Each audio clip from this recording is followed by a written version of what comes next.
Oh, shit. That's on the wrong thing. Oops. There we go. Okay.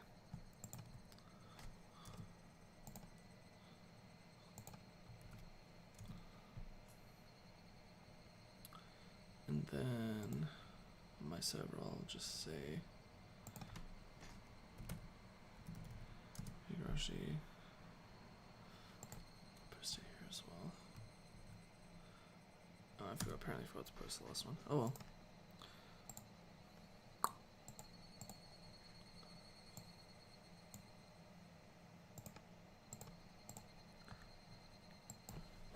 Okay, so last time we started playing as Shion. We escaped from St. Lucia's private academy for girls. Started working in Okinomiya. Met up with Mion, and number one found that we had changed. Hey Jimmy, found that we had changed, drifted apart in the time since. I'm doing well, thank you. Yourself? But yeah, and then Shion started working. Mion helped her out with not blowing her cover. We met Satoshi, and Shion started to fall for him. That's pretty much it that happened last time. It was 3 chapters, but they were pretty short, so.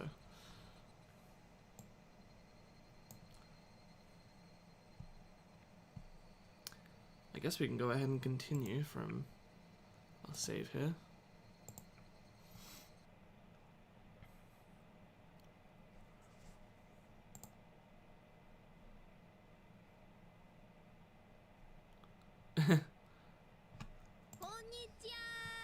Hey there!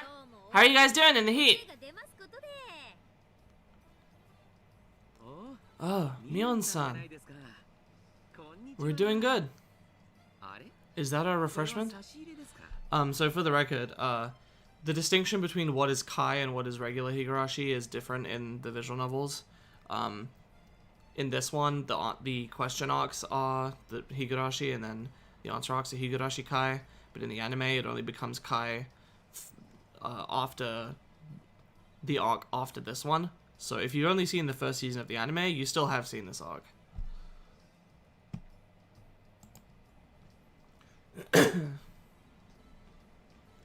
Oh, Mion-san, we're doing good. Is that a refreshment?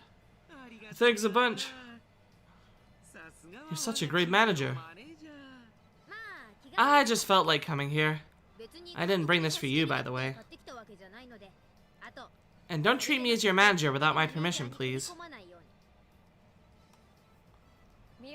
We'd be a stronger team if you were our manager, Mion. Why don't you apply? As manager, I mean. Satoshi-kun smiled at me in a carefree manner. I didn't want to become their manager. It'd be tiresome. I've been coming every week, though, so I'm a quasi-manager already.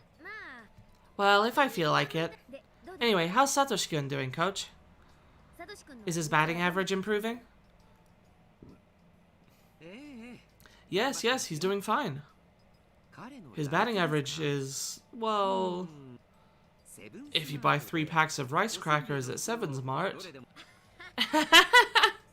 Does that mean it's 30%? Wow, you're doing great, Satoshi-kun.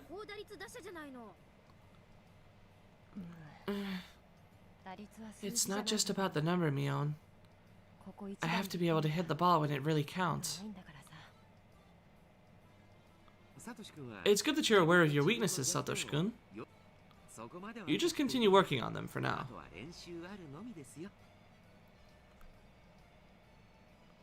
Irie signaled to the pitcher, who then threw the ball. Satoshi-kun looked calm, following the ball with his eyes. Then he swung. Thwack! The ball flew between the first and second bases and landed in the distance. Oops. Wow! That's great! Good job, Satoshi-kun! I clapped, and Satoshi-kun blushed in response. He repositioned his helmet to hide his face. Well, he's good in practice, and when the game is slow. Irie smiled compassionately. It seemed that Satoshi-kun really couldn't perform well when it counted. While he was usually good, when everybody expected him to perform, he couldn't. I didn't think it was because of nervousness, he just couldn't do it. I think it's a perfect fit for Satoshi-kun's character. He seems calm at first glance, but he's actually slow. Numerically speaking, you're a great player, but you need to be able to hit the ball even when things get serious. That's why you're an easy out in the match with the Ukita Jaguars the other day.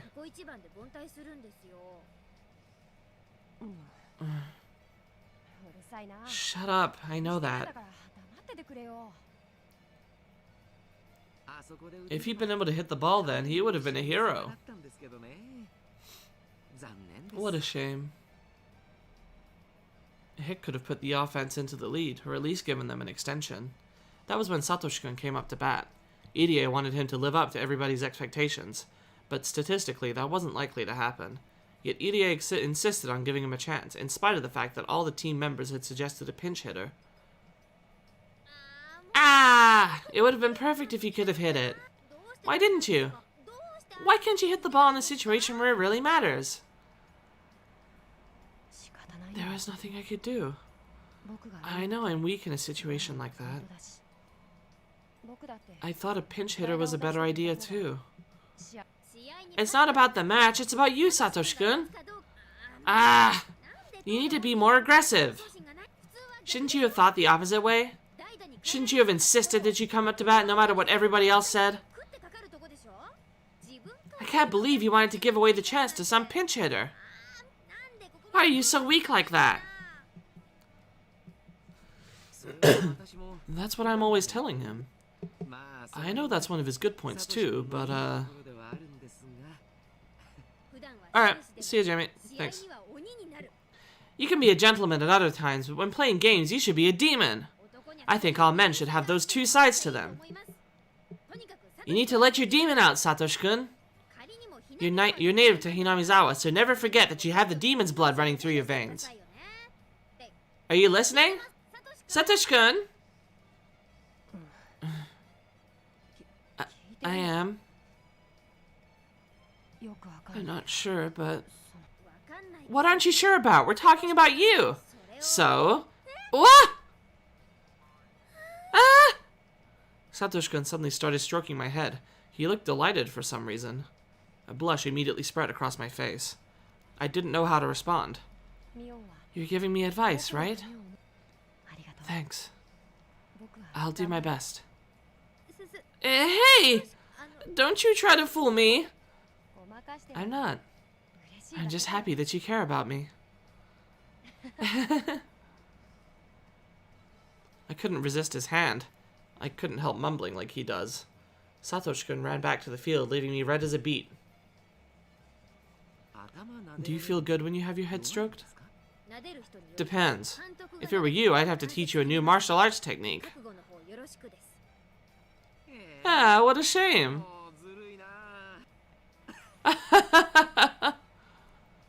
Alright everyone, gather round. Why don't you split into groups and have a practice match? The Hinamizawa fighters are sort of a lazy team. The members gather simply to enjoy playing baseball, not to fight for victory. The Okinomiya Titans use this field too, but they practice on a different day of the week. They always train hard using dumbbells and stuff. Our team split into two groups and started a match, retaining their loose atmosphere. I'll keep track of the score. Coach, do you have a pencil?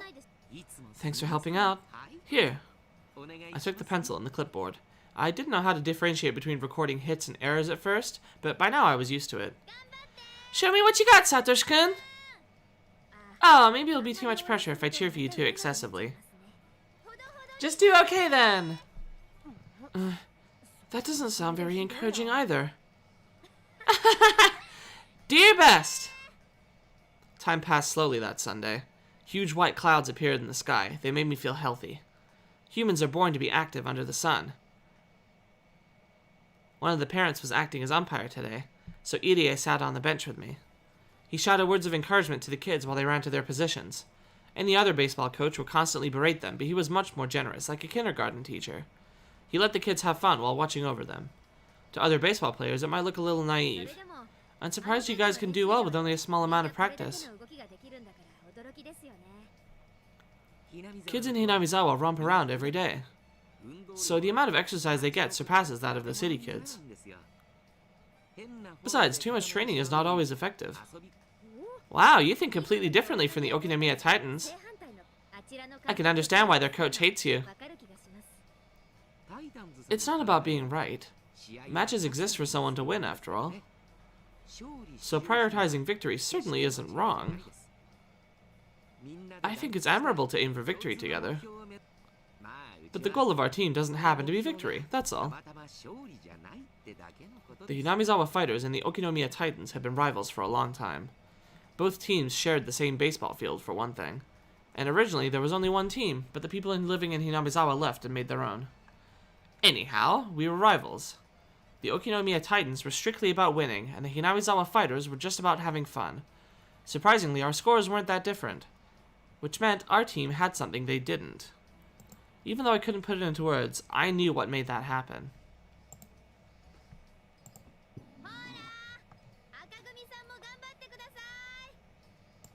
Hey, Team 1, no slacking. You can make up the 2-point difference pretty easily. Oops.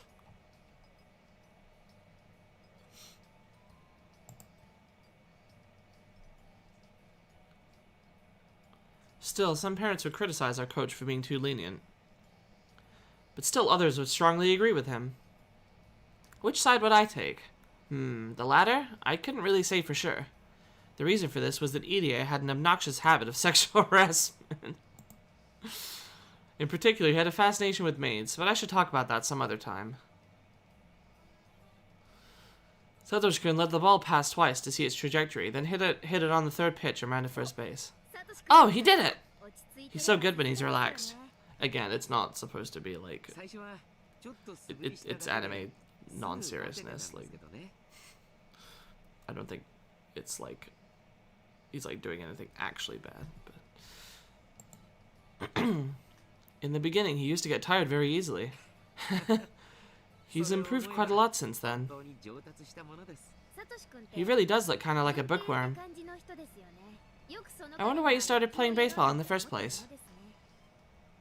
All the other kids who joined the baseball team loved baseball. They go out to play in the fields outside of practice. That's why they all had an aptitude for it. But Sis never said that Satoshi-kun exercises intensively in school or anywhere else. Hey, Rena. He only likes to read. That's why I didn't understand why he started playing for this team to begin with. That's because I invited him. Is that so? You recruited him? Did you notice some sort of hidden talent? Excuse me. Can I have a cup of barley tea? Thank you. Irie asked for tea in a suspicious manner. While he constantly joked around, I knew he was actually a very mature person. I assumed he was trying to evade my question. Is there a particular reason? Irie pretended he didn't hear me, but I pressed him on it. In response, he shrugged and began answering the question. I think you might be able to guess. What would be Mion Sonozaki's guess? I quickly searched through the data I had on Satoshi-kun. I came up with Satoshi-kun's family circumstances. He lost his parents in an accident a year ago. Since then, he's been having a tough time at his uncle's home. So you invited him so that he could vent? Sports are great. You can free yourself through exercise. I thought that as long as he concentrated on something else, he could forget about his troubles at home.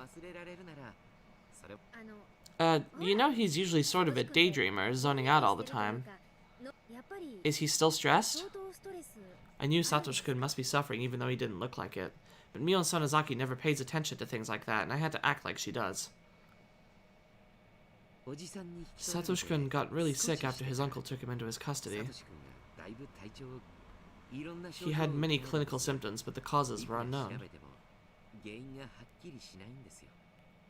Satoshi-kun often got sick after he was taken into his uncle's custody.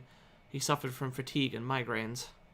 He suffered from a lack of energy and sleeplessness. The coach, Dr. Irie, soon realized Satoshi-kun was suffering from a psychological disorder. Most of the people in Hinamizawa knew how bad Satoshi-kun's environment was. It was natural for him to become sick because he entered that bad environment right after his parents' deaths. Satoshi-kun cannot express himself freely. Whether it's crying or simply being agitated, he's not good at handling those emotions. Do we have Taco Bell? Yeah, but it's not super common. Like, the first time I've ever seen one was when one opened in one town over about a year and a half ago. And I've still never been to it, and I don't know how active it is. It's this one small, like, location, just, yeah, in the town. So, I mean, you know, that makes sense, right? Like, we don't really have a culture of Mexican cuisine, so... This is more of like this is like an American fast food thing coming over here. But yeah. That's true. I can't imagine him being angry or crying. Did you know Satoshi-kun's mother had been married a few times already? Yeah, I know a little bit about that. Satoshi-kun's mother had married a number of men over the years. That meant Satoshi-kun had several stepfathers. He had to deal with strangers coming into his home multiple times, so he was forced to be mature. Satoshi-kun is mentally underdeveloped. He isn't aware of it himself, though. He didn't have enough time to cry, laugh, and throw tantrums in his childhood. He was forced to become a grown-up in such just a short time.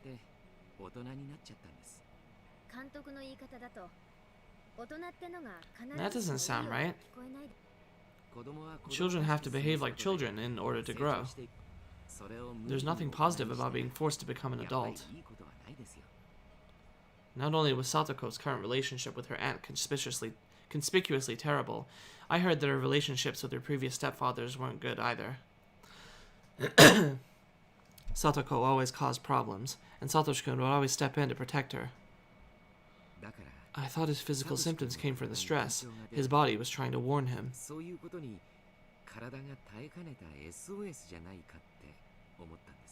That's why Irie invited Satoshi-kun onto the baseball team. He told Satoshi that he needed a new member, or something like that. He hesitated at first, but after I talked to him at the clinic a few times, he began to open up to me. First I invited him to come see the practice. Then I suggested he try batting. I eased him into it. Sports worked excellently for Satoshi-kun. His health quickly improved, and he started to become interested in baseball. He practiced batting. He was soon able to swing beautifully, and he learned how to see the trajectory of the ball. I can imagine that. He likes to read, so he must have read a book titled How to Play Baseball or something like that. He's becoming a good batter very quickly. He's put forth a lot of effort. Though I wish he could actually hit when it comes down to the wire, too.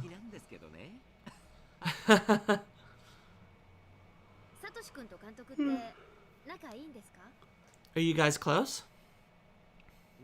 I think so. He talks to me about his problems, so I guess that's a sign of trust. I felt a bit jealous of how confidently Irie said that. While Satoshi-kun and I were friends, we weren't so close that we'd open up to each other like that. Oh. Are you jealous? Eh? About what? Taken aback, I blushed. Then I blushed. Irie started laughing at me. Please stay as his good friend. Well, yeah. I'm trying. I didn't know what I was saying.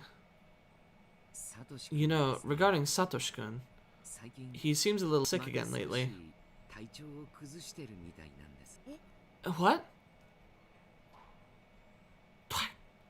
The ball flew to the left, but the left fielder managed to catch it. It seemed that the relationship between Satoko and her aunt had gotten worse lately. It was obvious his sickness had something to do with that. Their aunt is bullying Satoko-chan in a terrible way. She's become worn out after all that, and so Satoshi-kun is also worn out from covering for Satoko-chan. What did she say? For covering for Satoko, isn't he? I wasn't interested in Satoko, so I just switched the subject back to Satoshi-kun. I didn't know much about Satoko. I knew that she was a big part of Satoshi-kun's life, but I had never been interested in her until today. She must have been building up self-esteem and taking care of her unreliable brother. That was all I knew about her. But considering Satoshi-kun's personality, even that goofiness of his might have been an act. Maybe he was trying to make her feel good about herself by letting her take care of him. I hate this fucking rasp in my voice.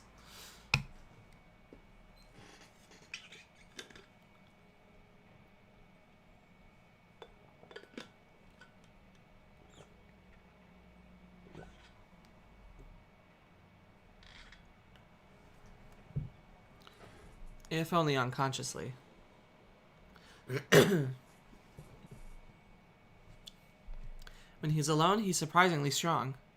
I realized that only recently, so I couldn't help but think that his whole life is constantly affected by Satoko. Satoshi-kun managed to get along with his stepfathers even though he experienced some stress.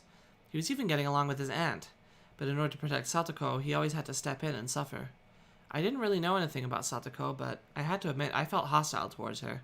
I felt jealous because she was monopolizing him. It seems that their aunt has been tyrannizing Satoko-chan even more lately. That must be what's causing Satoshi-kun's sickness. Irie heaved a sigh. As he said, Satoshi-kun had been absent a few times lately. He seemed a bit tired, too. He looked normal when around everybody else, but he looked a bit depressed when he was alone. So you invited him to join the team to relieve his stress, didn't you? Yes. That's right. But he looks stressed again now. How can we save him this time?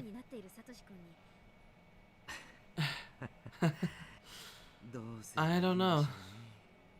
Irie smiled powerlessly. I couldn't help feeling a bit disappointed about that because Satoshi-kun put his trust in him.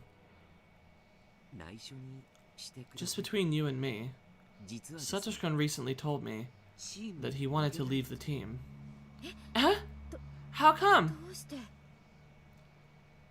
He claimed he was tired of it, and that's what he said. But I believe he actually wanted to spend more time with Satoko-chan. He thinks that Satoko-chan might end up being tortured while he's at practice. I think he's concerned about that. I was left speechless for a while. Satoko again. Satoko. Why did Satoshi-kun have to sacrifice so much for her? Just by ignoring her, his stress would melt away. Of course, I knew he couldn't do that. If that were the case, then the blame lay with his little sister. I knew how badly she'd been treated, but that only happened because she made things worse for herself. It was her fault that she couldn't establish a decent relationship with her aunt. If Satoko were more mature like Satoshi-kun, her home life wouldn't have gotten so bad. Satoshi-kun wouldn't have to suffer those indirect blows. In the meantime, the baseball team's practice match had become one-sided. It wasn't even worth watching anymore. The members of the losing team were just goofing off. The sky had turned cloudy, too. It was depressing. It didn't look like it'd rain soon, though. The gray sky hadn't brought along any cool air. It just felt disgusting. Irie became quiet. He was looking down around his feet. I, meanwhile, just stared at Satoshi-kun. To me, he didn't look active anymore. He was once able to enjoy playing baseball, and he felt fine. But he got sick again, just because the relationship between Satoko and her aunt had deteriorated. I couldn't help but say it.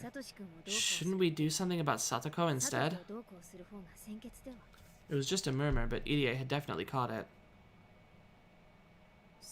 What do you mean, Sonozaki-san? It's not that complicated.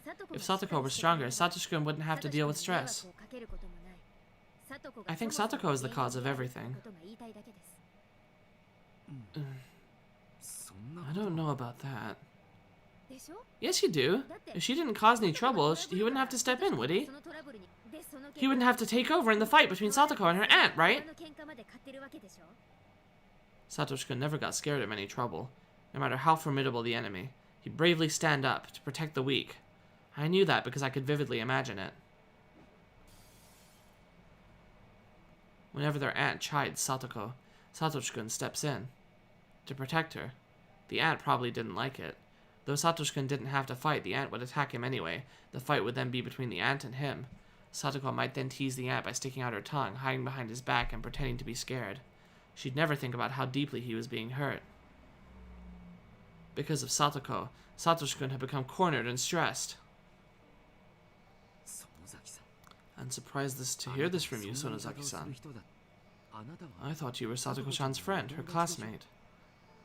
A big sister kind of figure.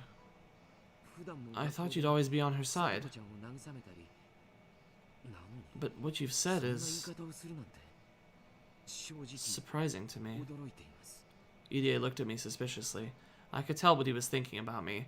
I'd said too much. Mion Sonozaki and Satoshi Houjou are friends. They're close, so Mion should have been encouraging her. After the situation at home got tougher, that's what Mion was supposed to do. I'd totally forgotten about that and spoken as myself. It's only natural that Ide would give me a suspicious look. He might end up changing his impression of Mion Sonozaki entirely. I'd have to apologize to her about this and ask her to put things right. I totally messed up. Even so, I didn't think I'd said anything wrong. I'd objectively looked at the situation and made a modest proposal. To be honest, I was simply afraid that he might leave the team. I couldn't go to the school in Hinamizawa, so the baseball field was the only place where I could see him. I could even say that he was my reason for living. That's right, I was in love with him. But I wasn't going to tell him how I felt, for I was satisfied just being by his side. I certainly couldn't ask for anything more. After all, I couldn't reveal my true identity. I had to pretend to be Mion in order to live in Okinomiya. I thought that maybe I should leave Okinomiya in order to be free. But that's stupid. No matter how tough my life might be, I'd prefer to be here, with Satoshi-kun stroking my head every now and then. Why did I love him that much? I read about it in some manga once. You don't need a reason to be in love. I was surprised at myself for being like this. Calm down, Shion. I breathed out slowly, then held my breath, trying to slow my throbbing heart. I felt a bit calmer. At that point, a clear thought came into my head. Hey, Nico. I want to be with Satoshi-kun. So, I want him to stay on the team. So, I want to get rid of his concerns and his stress. So what? So, what can I do to achieve all that? My head started to cool down as I heard the umpire shout, "Game, set, and match!"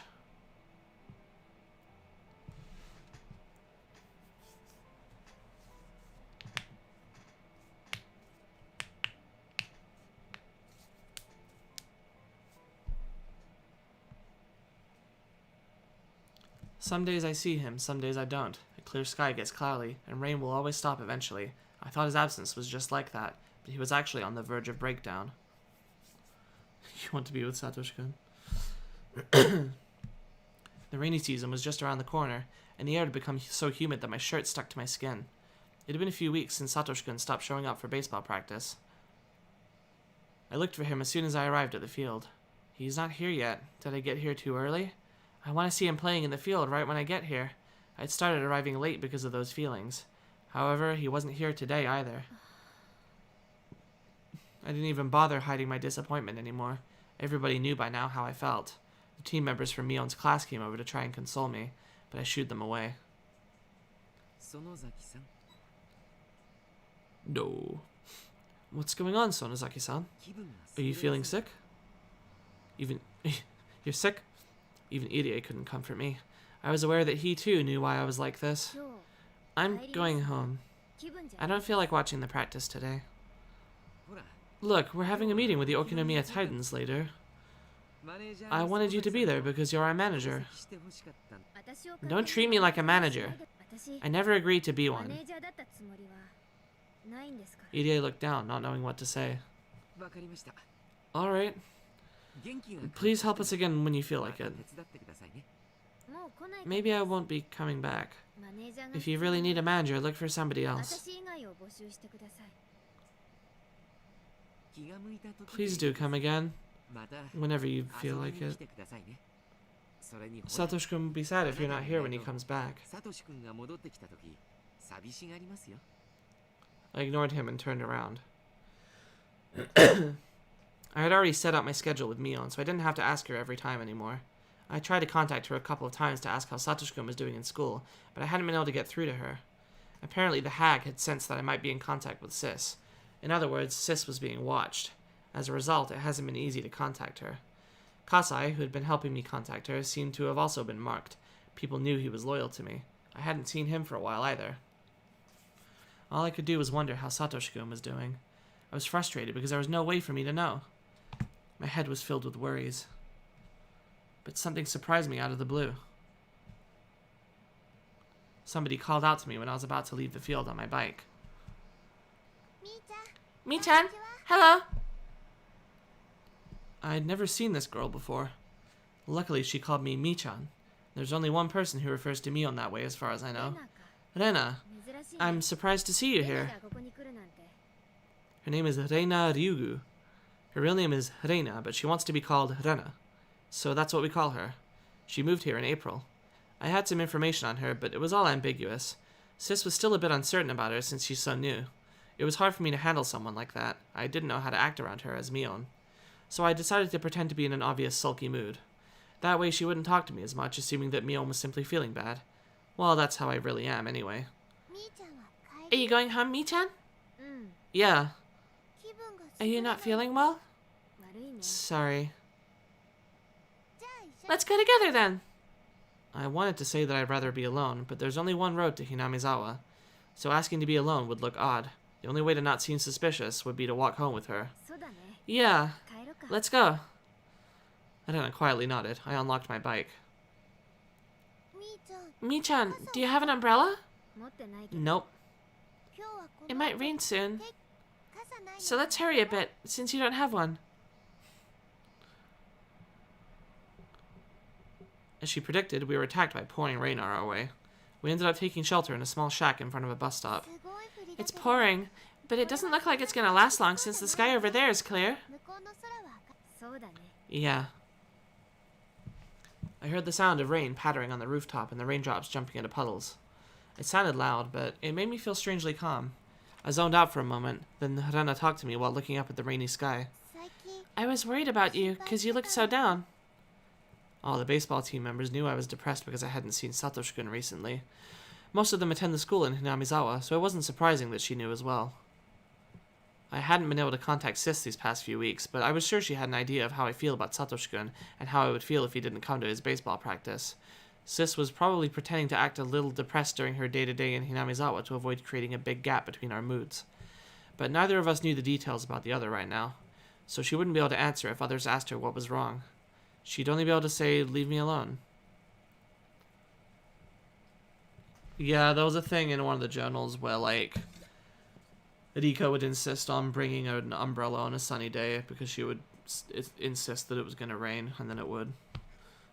When she was when she was younger, basically. That might lead to more people to become worried. Rena must have thought Mion was depressed, and that must be why she came all the way to see me. She must have known what was going on because she knew that I was at the baseball field. Do you feel lonely because Satoshi-kun is avoiding us? Having deduced what had been going on with Satoshi-kun from what she just said, he'd been distancing himself from others lately because of exhaustion. That's what it sounded like, at least. He looked like he was very worried about Satoko-chan. I think he's really on edge. I feel bad for him. He really cares about his sister. He has a lot of courage. What I'd said sounded hollow, as I knew too well how much of a burden Satoko had become. But I think he'd feel even worse if you also looked that depressed, I think. I don't want that. I know. But if you really don't, then you need to smile for him. Otherwise, he might really feel cornered. I know you're strong. You can smile, even if it's just pretend. So, I want you to smile, no matter what. You know that lies can become true sometimes? What she was saying in a nutshell was this. Both Satoshi-kun and Satoko were totally wiped out. If Mion was also depressed, even though she's the sort of person who usually lightens the mood, their situation would be stuck in a vicious cycle. Rena sounded more like she was trying to give me advice than trying to console me. She must be more mature than she looks.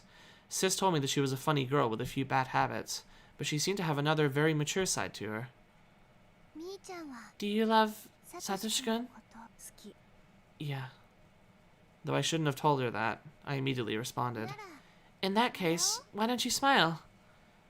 Rena smiled herself. I believe Satoshi-kun will feel better if he sees your smile. I know you feel powerless now, but your smile will give him strength. I know what you're saying, but it's not that easy. Rena giggled and nodded. He'll come back after he's done with his part-time job. His part-time job?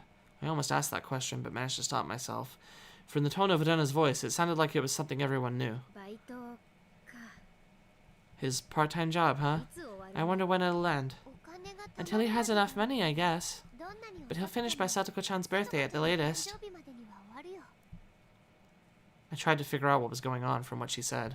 I had to listen very carefully to uncover the whole picture. Satoshi-kun seemed to be working in order to make some money. I don't think it's easy to find a job when you're still in school. Sis might have had something to do with it. His job only seemed temporary, and it seemed to have something to do with Satoko's birthday. It wasn't that difficult to figure out. Satoshi was working and saving up to buy his little sister something expensive for her birthday. He was trying to comfort her, even though he was so torn up himself. Satoko again. Satoshi-kun was already worn out because of her, and he was now working for her sake, even though he was exhausted. How stupid. It would be easier for him to just forget about Satoko. I was startled when I realized that Rena was looking straight into my eyes. She was smiling, but her eyes looked creepy. I never voiced what I was thinking, but she was looking at me as though she figured out that I was blaming Satoko. She beamed when she noticed my fear. She smiled as though she understood that I thought that way because of love. She was giving me the creeps. I could hear thunder roar in the distance. The rain began to pick up. Do you feel jealous of Satoko-chan because she monopolizes Satoshi-kun? I avoided answering immediately this time, but Rena seemed to know what I was thinking already. I wouldn't be upset even if you did. That's just how it is when you're in love. Thanks. You've been encouraging Satoko-chan despite that. That's admirable. Of course I have. She's my friend. I sounded so fake. I felt like spitting on the floor. All we can do is encourage Satoko-chan and Satoshi-kun. I don't know how to save them from the situation. Satoko is relying on Satoshi-kun way too much. If she were stronger, he wouldn't have to suffer in her place. You sound really straightforward. Rena nodded with an unflinching smile, even though my remarks could be taken as harsh. What was this mysterious girl thinking? It was difficult to get a read on her. Maybe Satoshi-kun feels that way a little too. Eh? Rena kept smiling, but her smile looked strangely cold. I think he's tired of protecting Satoko-chan, and he's aware of that. Given the type of person Rena is, I don't think she'd say something if she wasn't certain of it. Because of that, she must have been confident in what she just told me. Why do you think that? He said so. What? Satoshi-kun secretly confessed to her. Rena asked me to keep it that way. Satoshi-kun told me that he felt tired of protecting Satoko-chan. He was feeling guilty, though. I don't think he would say something like that. But, however, it wasn't likely that Rena was lying. I'd just met her, so I didn't know what made me feel that way. But my hunch told me that she was telling the truth. I heaved a huge sigh. Satoshi-kun must have gotten so tired that he couldn't help telling someone. Even so, even if he thought that way, he wouldn't tell somebody so easily. Maybe Rena led him to do so. She might be capable of something like that. I don't understand this girl. It had only been a little while since we'd met, but I'd already started talking about something I was keeping deep inside of me. Does she have some kind of supernatural power to reach into people's minds and drag out what they're thinking? It suddenly hit me that I was sitting with this creepy girl in a tiny shack. I've been dragged into her strange world. I don't think Sis has realized Rena's real personality. She thinks Rena is just a funny girl with some strange habits. She would have told me if she knew. I guess Satoshi-kun must trust you a lot if he confessed that to you. I'm a little jealous. It's not because he trusts me. I think it's because I've experienced the same thing. You what? Did you also have to cover for your siblings once? Those footsteps always followed me. They even came to my bedside and looked down at me. Huh? Sorry, Rena. What are you talking about? I turned around to face her and got the chills. Though she was smiling, her eyes looked ice cold. I trembled and froze with my eyes open. Have you experienced anything like that? I guess not.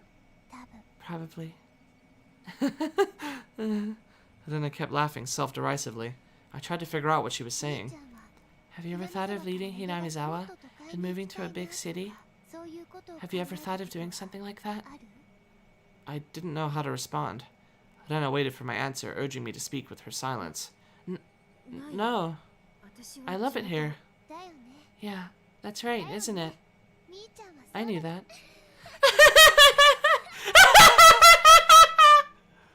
Didn't seem like a good idea to lie to her. Rena has some kind of power I can't grasp. She can read people's minds just by seeing the slightest change in their expressions. So I had to tell her the truth. You'll be okay if that's true. Oyashiro-sama won't get mad at you. Oyashiro-sama. Oyashiro-sama. That's Hinamizawa's guardian deity. I couldn't understand why she mentioned that name. My mind stopped for a moment. That's right. Oyashiro-sama. She calmly repeated the name as if trying to teach me something. Yeah. Oops. I remember. Oyashiro-sama never allows heathens to desecrate Hinamizawa. Oyashiro-sama never allows the villagers to leave either. Those are the rules. Slowly, I recalled the fear of the curse which supposedly caused the dismemberment murder and the death of the Houjou couple. When I was sent to the institution, I had this fear. I was scared that if I went to that faraway boarding school, I'd fall under the curse. But I should be okay. I escaped from the school and returned to my hometown, to Okinomiya to be precise, but it should be okay according to the kids' rules, because I love Hinamizawa. The hag forces me to live this suffocating life, but I still chose to stay in this place. I don't believe I'm breaking Oyashiro-sama's rules. Even though the Sonozaki family had selfishly banished me to a remote place, I came back here anyway. Oyashiro-sama should even bless me for that. I guess I'm trying to convince myself that the curse doesn't apply to me, but I think I'm still afraid of it. I love this place, so I don't think I qualify for Oyashiro-sama's curse. You could even call me a model villager. Yes, I think so too. But I'm not sure about Satoshi-kun. Why? Satoshi-kun wants to leave Hinamizawa and run far away. Even if only unconsciously. Eh? I gave an inaudible cry. While I was feeling sad that Satoshi-kun hadn't shown up for practice, he still lived in Hinamizawa, so I'd never even considered the thought of him going away. Are you saying that he wants to skip town? Yes. He's not aware of it himself, though. He probably didn't notice it until Oyashiro-sama stood by his bed. I still had no idea what she was talking about. I continued trying to figure out what she was saying. Everything he's going through is a sign of Oyashiro-sama's curse. You feel like someone is watching you from a distance, and it follows you. Then it watches from right behind you. After that, you start hearing an extra footstep. It only happens outside at first, but you start hearing it even inside your house after a while. Then, Oyashiro-sama keeps watching you even when you're sleeping in the dark. Right by your side, waiting silently for you to admit your sin. Satoshi-kun told me he was having nightmares at first, so I asked him what kind of dreams he was having. And those dreams he was having, as it turned out, were just like mine. I warned him that the presence would become bigger. He'd hear an extra footstep and feel the presence was watching him in his sleep. I told him to come to me if that ever happened. He must have been suspicious at first, but just as I predicted, he started to feel Oyashiro-sama's presence more strongly. He finally realized he could talk to me about it. Rena didn't look like she was joking. She just calmly told me what had been going on. I couldn't even move. I couldn't tell if her words were a joke or the truth. I could only feel stunned. I'm from Hinamizawa originally, but I moved to Ibaraki Prefecture right before I went to elementary school. However, when I couldn't adjust to my new environment, Oyashiro-sama frequently started telling me to return to Hinamizawa in my head. But I couldn't do anything since I was just a little kid. I was forced to live there, though I felt threatened by Oyashiro-sama's voice. Then... Rena paused. It looked like she didn't want to go into the details of what followed. In general, she confused me even more. Anyway, I was able to come back here in the end. Oyashiro-sama forgave me. I haven't felt his presence anymore since then. Satoshi-kun's being subjected to the curse even though he's in Hinamizawa. Why? There can only be one reason. It's because he wishes to abandon Hinamizawa. Oyashiro-sama won't allow that.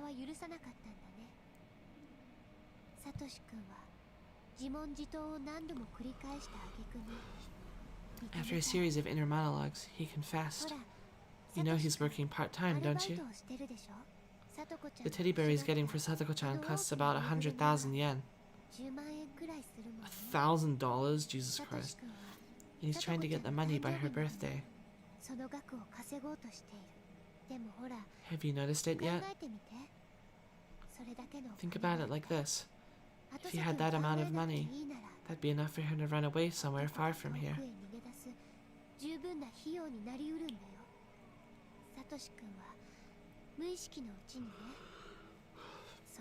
He unconsciously started to think about that, about leaving Satoko-chan behind. But he'd feel very guilty.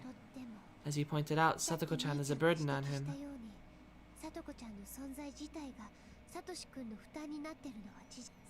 He's not stupid, so he's aware of that.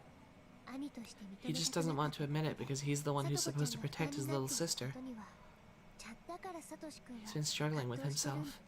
He thinks he's working to please Satoko-chan on her birthday. But he also feels that he might be deceiving himself because he unconsciously wants to skip town with that money.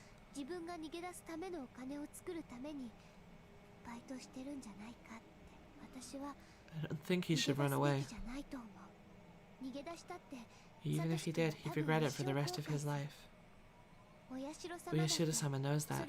That's why Oyashiro-sama is trying to warn him. I hope Satoshi-kun stops thinking of abandoning Satoko-chan.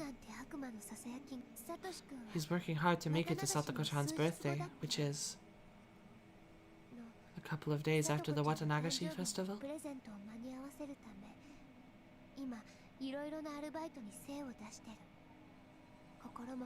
He's pushing himself too hard. He believes it'll end when Satoko-chan's birthday comes. The curse keeps cautioning him, while he tries to figure out whether he should leave or continue protecting her. The torrential rain didn't seem to want to stop. It kept pouring down on the galvanized iron roof, producing a loud noise. Yet in the shack, it felt completely silent. What the hell was Rena talking about? I couldn't grasp even half of what she was saying. Sorry, I need to stretch.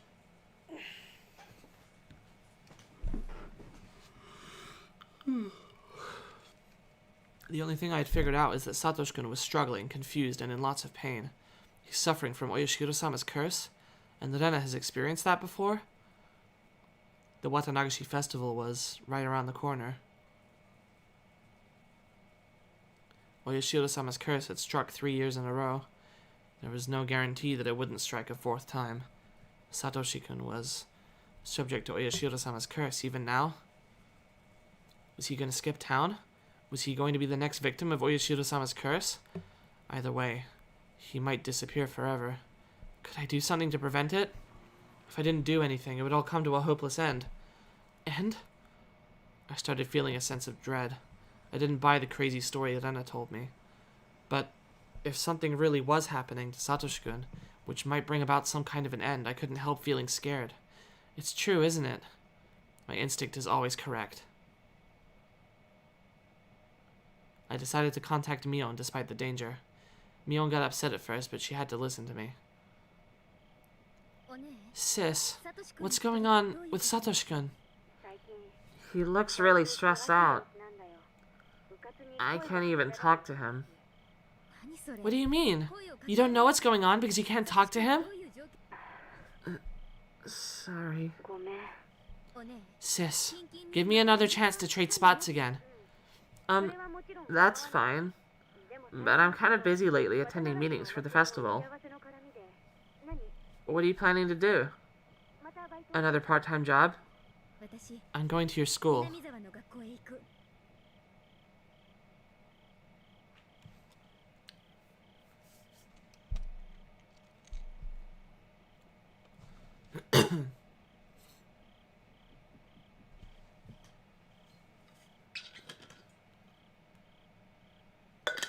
New tips unlocked. Notebook page 21, notebook page 24. Achievement unlocked. Possessed.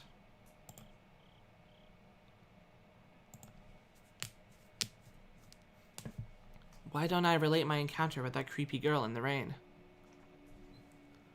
Her name is Rena Ryugu. Her real first name is Rena. I have no idea what kind of girl she really is. One thing is certain, she has no relation to the Sonozaki family. She has no relation to the three families as a whole either. The Ryugu family used to live in Hinamizawa, but then they moved to Ibaraki.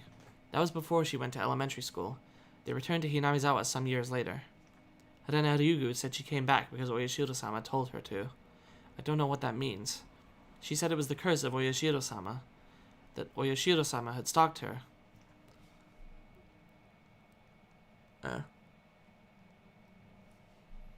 I think that was probably a hallucination, but Satoshi-kun had been interested in that experience. She said that Satoshi-kun was also experiencing Oyashiro-sama's curse. Satoshi-kun told her that he was being followed by some unknown existence. He was surprised to learn that Rena had the same experience before. What is Oyashiro-sama's curse? Why did Rena and Satoshi-kun have a similar experience? I believe that means that somebody put them under surveillance. Somebody must be spying on the next victim of the curse. Since Rena and Satoshi-kun both blindly believed in Oyashiro-sama's curse, they interpreted it as Oyashiro-sama's presence. If paranoia kicked in, they'd feel as if they were experiencing paranormal phenomena. Judging from what Rena said, it seemed that Satoshi-kun had been put on surveillance since long before Watanagashi. So, one question comes to mind. Why were they watching Rena? I'm assuming that this surveillance was placed on a victim-to-be of that year. If so, I don't understand why Rena went through it. Why did they watch her even though she was living so far away? If she was considered somebody who abandoned the village, I could understand. But she didn't fall victim in the end. Maybe she was forgiven because she came back to Hinamizawa. I guess she still knows something I don't.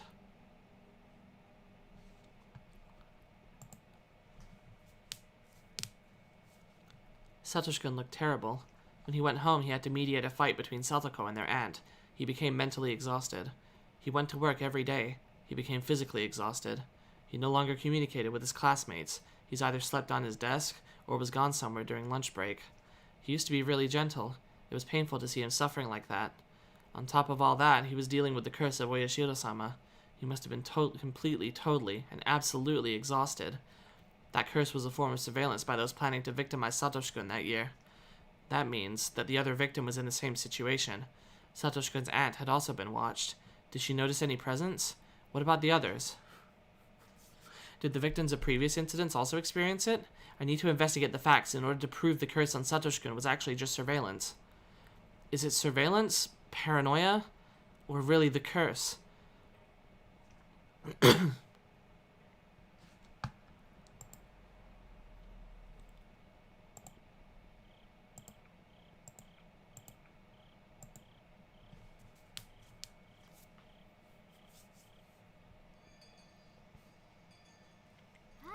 President, if you would. For a moment, I forgot that the class president was me. All rise. Looks like you didn't get enough sleep. I know it's been very hot at night lately, but try to get as much sleep as you can. All right, everyone? Yes, ma'am. I'm not sure this place can be called a school, because there are so many different age groups. It's like a kindergarten and an elementary school blended together. Since I'd heard already about what this place was like, I didn't feel that uncomfortable. It wasn't too difficult to act like Mion here. As Sis told me, Satoshi-kun looked exhausted. I said hi to him, but he ignored me. Since I knew what he'd been going through, his pain looked apparent to me. I was interested in another person in this classroom. Satoko, Satoshi-kun's little sister. She looked as worn out as Satoshi-kun, emotionless like an abandoned doll.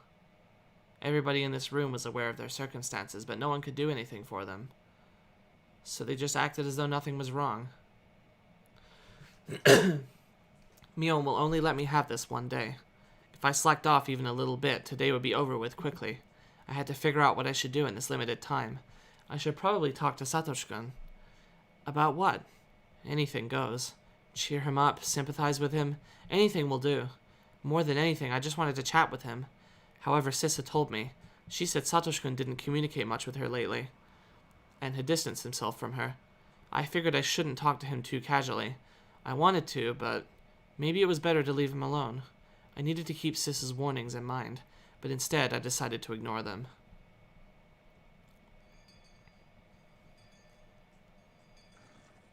I looked for Satoshi-kun during lunch break. He was walking as if looking for a place where he could be alone. I caught him in the hallway. Satoshi-kun!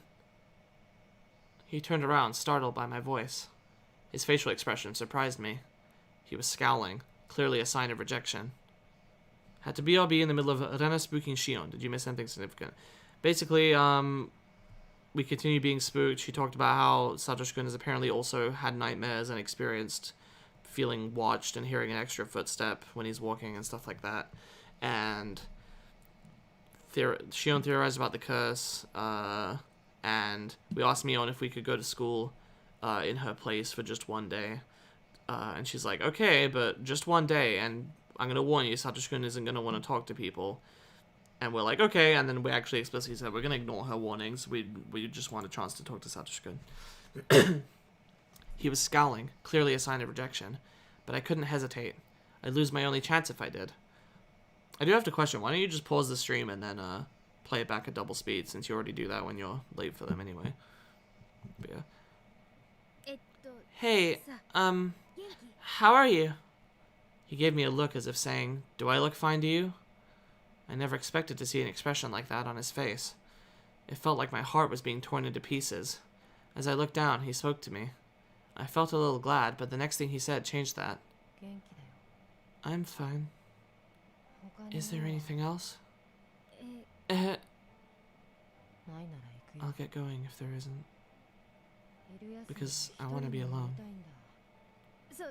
Okay. I guess you're tired from work. Exclusive life footage and okay. I'm sure you want some time to yourself. You're working today too, right? Where at? Sis had found several jobs for him. He worked at a few different places. He was helping out when necessary at any of the shops Mion introduced him to. As a result, he constantly had to do different tasks in a different environment almost every time. On top of that, he requested high-paying jobs from Mion because he wanted a large sum of money as soon as possible. In other words, he chose to mostly do manual labor. He was exhausted every day because he wasn't that physically strong. Does it matter? And shouldn't you know because you helped me get the job? Mion did help him get the job, yet Satoshi-kun didn't look thankful for that opportunity. This wasn't like him at all. It made me feel sad. You're right. Sorry. Is that all? He sounded so harsh. Why was he being like that? Would he ever stroke my head again?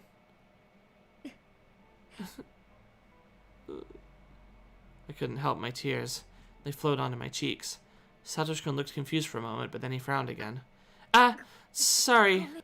The coach said he wanted you to come back to practice.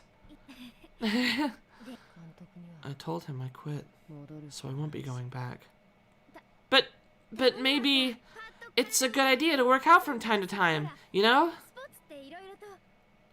Not interested. I didn't know why he was being so hostile towards me. Why did he hate me so much? I was left bewildered. Why? How come? Because I'm busy with work. Isn't it obvious? No, I didn't mean that. Why do you hate me so much? Why don't you ask yourself? Ask myself? What? What did I do? I don't understand, Satoshi-kun. I couldn't control my emotions any longer. Streaks of tears ran down my cheeks. Satoshi-kun gave me a hateful glare and walked away without saying another word. I couldn't even stop him. If I tried, he'd hurt me again with another cutting remark. I couldn't bear that. So I just watched him walk away. I wiped my tears and went back to the classroom. I heard somebody crying from inside. What's going on? I looked around the room to see. It was Satoko. I saw her bento box on the floor. I asked one of her classmates what happened, and it seemed that Satoko had bumped into somebody's shoulder when she stood up to go wash the box out. That was all. But Satoko was crying as if afraid she was going to be chided badly. What do I think of getting over it? I have not played it, so I don't really have much of an opinion on it. It seems like a It reminds me of, like, old, like, games that were just designed to be brutally hard to get through, like, the Impossible Platform, Impossible Game, Impossible Quiz, I Want to Be the Guy, just shit like that. Whatever. Anyway. But Satoko was crying as if afraid she was going to be chided badly. What happened was very minor. She could just pick out the bento box and things would be fine. It looked like the lid came a little loose, but it was definitely fixable. She didn't have to cry like that. Yet Satoko started begging through her tears. Help! Help me! Nini!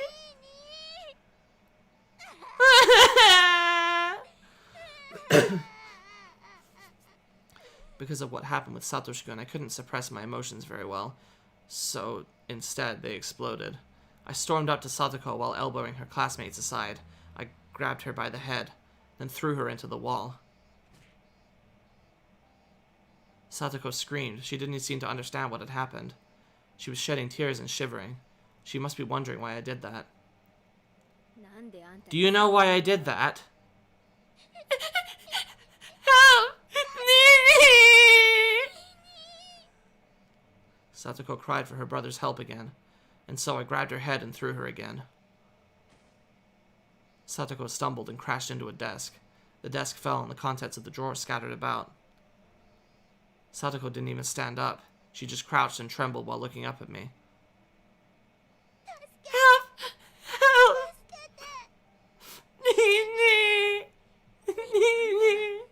If you weren't like that, Satoshi-kun wouldn't have to suffer. Don't you get it? That's what I wanted to say, but I was too angry to utter another word. I picked up a bunch of textbooks from the floor and threw them at her face. Cry as much as you want, but nothing's gonna change. Why are you crying? Because you think somebody's gonna help you? You don't have any idea what he has to go through to protect you, do you? Do you understand that? Do you understand what you're doing? You shouldn't exist. Die if you don't want to suffer. Go fuck yourself. Don't hurt Satoshi-kun. You deserve to die alone. You just deserve to die!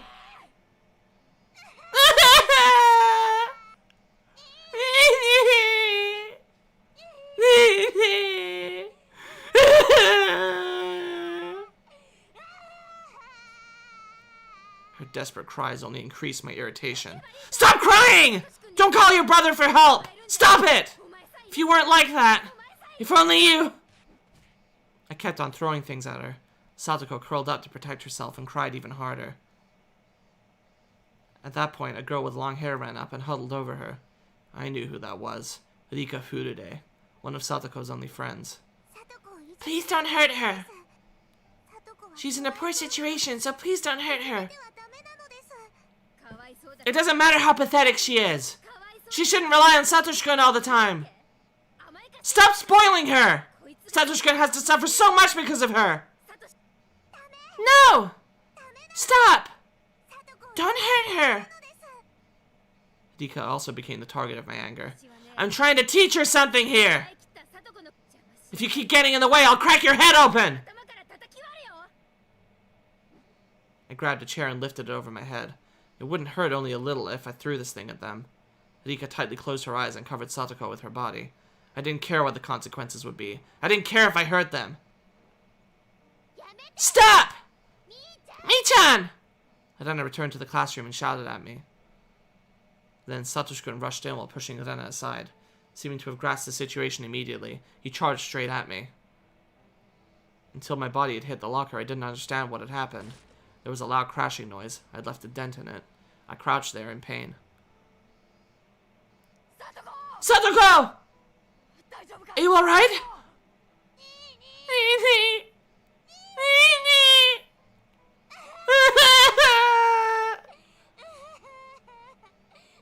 Satoko pushed Rika aside, jumped at her brother, and started crying again. What happened? Why were you treated like that? Why? I didn't do anything, but Mion-san, she suddenly...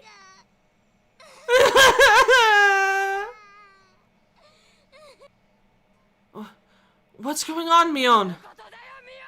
Oh, that's not the right delivery. What's going on, Mion?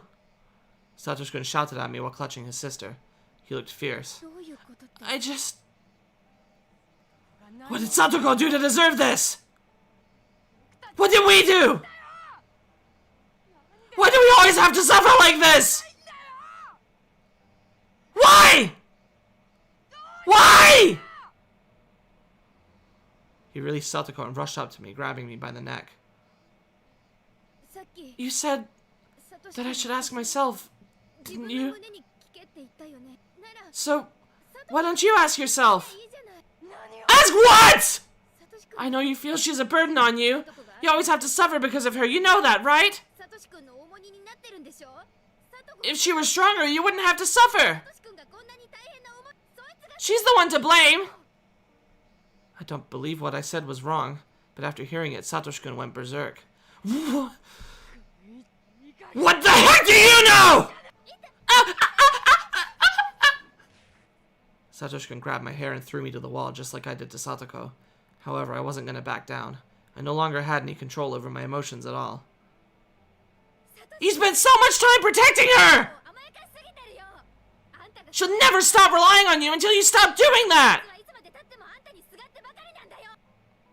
What the hell do you know about us? What the heck do you know? You persecuted our parents! And now it's us?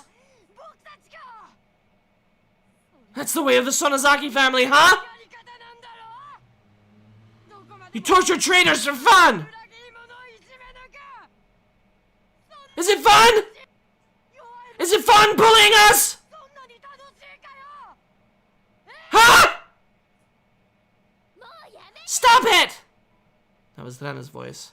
She stepped in, looking as fierce as a demon. Satoshi-kun, please. Mi-chan doesn't have any bad intentions. She wanted to help you, but she just lost control a little. Okay? Satoshi-kun looked like he wanted to say something back, but he chose not to. You too, Mi-chan. I know how much you worry about Satoshi-kun. But you can't solve the problem like that. I think you understand, right? Since Satoshi-kun didn't say anything, I kept quiet too. Here, Satoko-chan. You don't have to cry just because you dropped your bento box. Alright? Do you feel better now? I hate when I lose a little control of my emotion and stop bashing a little kid into the wall. Yeah, happens to the best of us. Satoko, I'll pick up the bento for you.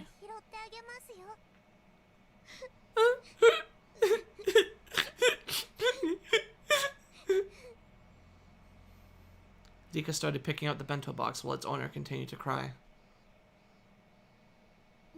Guys, can you help us clean up? The teacher will be back from the vegetable garden soon. This quarrel is over, so don't tell her about it. Okay? The classmates looked at each other and nodded, then started picking up the stuff on the floor. Here. Satoshi-kun, Mi-chan, why don't you guys shake hands as a sign of reconciliation? There. Sorry. I didn't mean to do this. Tears started to roll down my cheeks again. I'm sorry. Too. You have nothing to do with our family situation. I'm sorry. Mi-chan, you should apologize to Satoko-chan now. Okay? I was fine with apologizing to Satoshi-kun, but I didn't want to apologize to her. But the situation wouldn't be settled otherwise, so I reluctantly apologized. Satoko nodded, looking discouraged. After that, Rena let me go. My head ached, so I held it with both hands. What was that? What did I do? I didn't want to use this precious time to fight. Sissa warned me. She told me that I shouldn't talk to Satoshi-kun just like that. What did I come here for? shouldn't have come here if I knew this was gonna happen. Stupid. You're stupid, Shion! I was overcome by emotions because I was so worried about Satoshi-kun. When did things go wrong? Were they wrong from the beginning? I got into a fight with Satoshi-kun. This is totally the opposite of what I wanted. I regretted it. I hated myself for it. I couldn't blame myself enough. My world had been torn apart. I wished the sky would fall and kill me.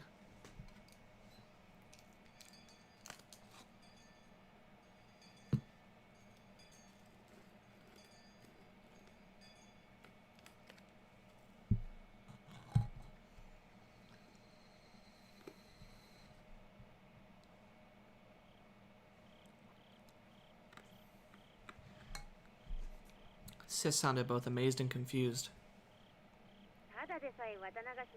You know, I'm busy with the festival preparations, but you certainly made things more complicated. Sorry. Sis tried to say something, but she stopped in the middle. After listening to a few complaints, I started telling her about everything that happened today. Sis had to pretend that the trouble I caused today was her responsibility, which must have been very taxing for her. So I won't get the chance to trade spots for a while? Hey, I think you should be more aware of the hassle I have to go through. Yeah, you're right. Sis had been sympathetic, but maybe I pushed her too far this time. Of course she'd be hesitant to trade spots considering what I did today. The atmosphere felt awkward, so we were both silent for a while. If you were to get another chance, what would you do, Shion? That was a reasonable question. I wasn't prepared to answer, though. If I had a chance to go to the school once again and see Satoshi-kun, what would I do? Would I apologize to him about today? Oops. I don't think that would work. That might even upset him again, no matter how hard I tried. Okay. Here's something that he was saying. It was the Sonozaki family who had been harassing his. It would only be natural for him to hold a grudge against us. But why was he only expressing that now? I've been a Sonozaki to him all along. Satoshi-kun stroked my head even though he knew I was Mion Sonozaki. Sis, do you think that Satoshi-kun is holding a grudge against the Sonozaki family? I think so, yes. It was our family that initiated the persecution of the Houjou family, making them into scapegoats. Even after the dam conflict, it wasn't easy for the Houjou family to live in Hinamizawa. Given all of that, it's not surprising that Satoshi-kun hates us, the Sonozaki family who put his family in a devastating situation. But why now? Why is he only expressing that grudge to us now? Why is this happening now? If he wanted to...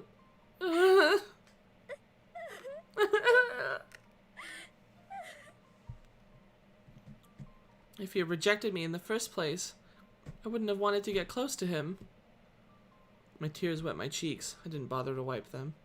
It's only natural for him to hold a grudge against the Sonozakis. There's nothing unusual about it. Rather, why has he been treating me like a friend? I knew how stupid this question was. I think it's because he was mature. Oh, especially with my hand covering my mouth, whatever. I can't understand it!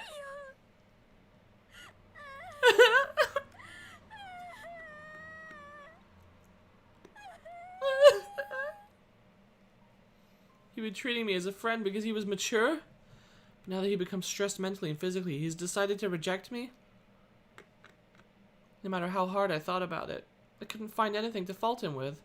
If there was somebody to blame, it'd be somebody I'd never accused before. Why did she decide to persecute the Houjou family?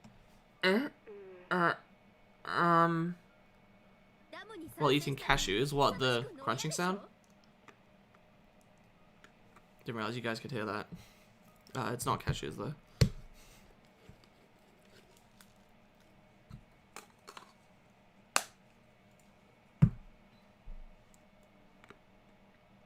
it was his parents who supported the dam project, right? Satoshi-kun had nothing to do with it. Why was he included? Why? Mion couldn't say anything in return. Actually, it wasn't at all hard to guess the reason. The hag didn't give any specific order to harass the Hojo family. She just thought the Hojo family was getting in the way. The people around her noticed what was bothering her and took steps to get rid of it.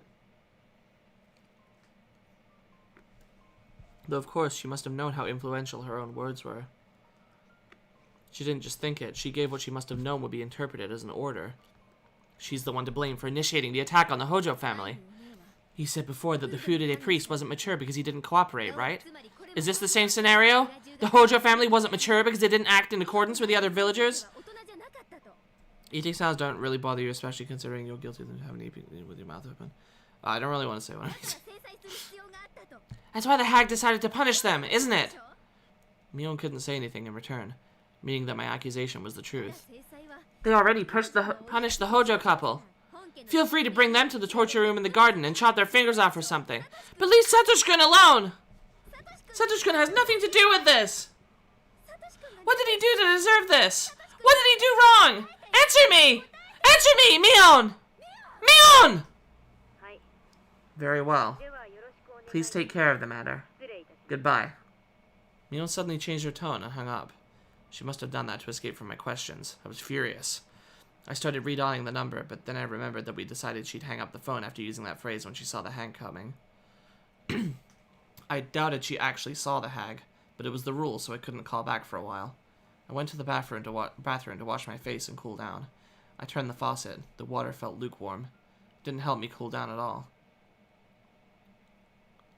I'm disgusted by my own childishness. I just wanted to fill my void. I didn't care about him, considering that Satoshi-kun was very generous.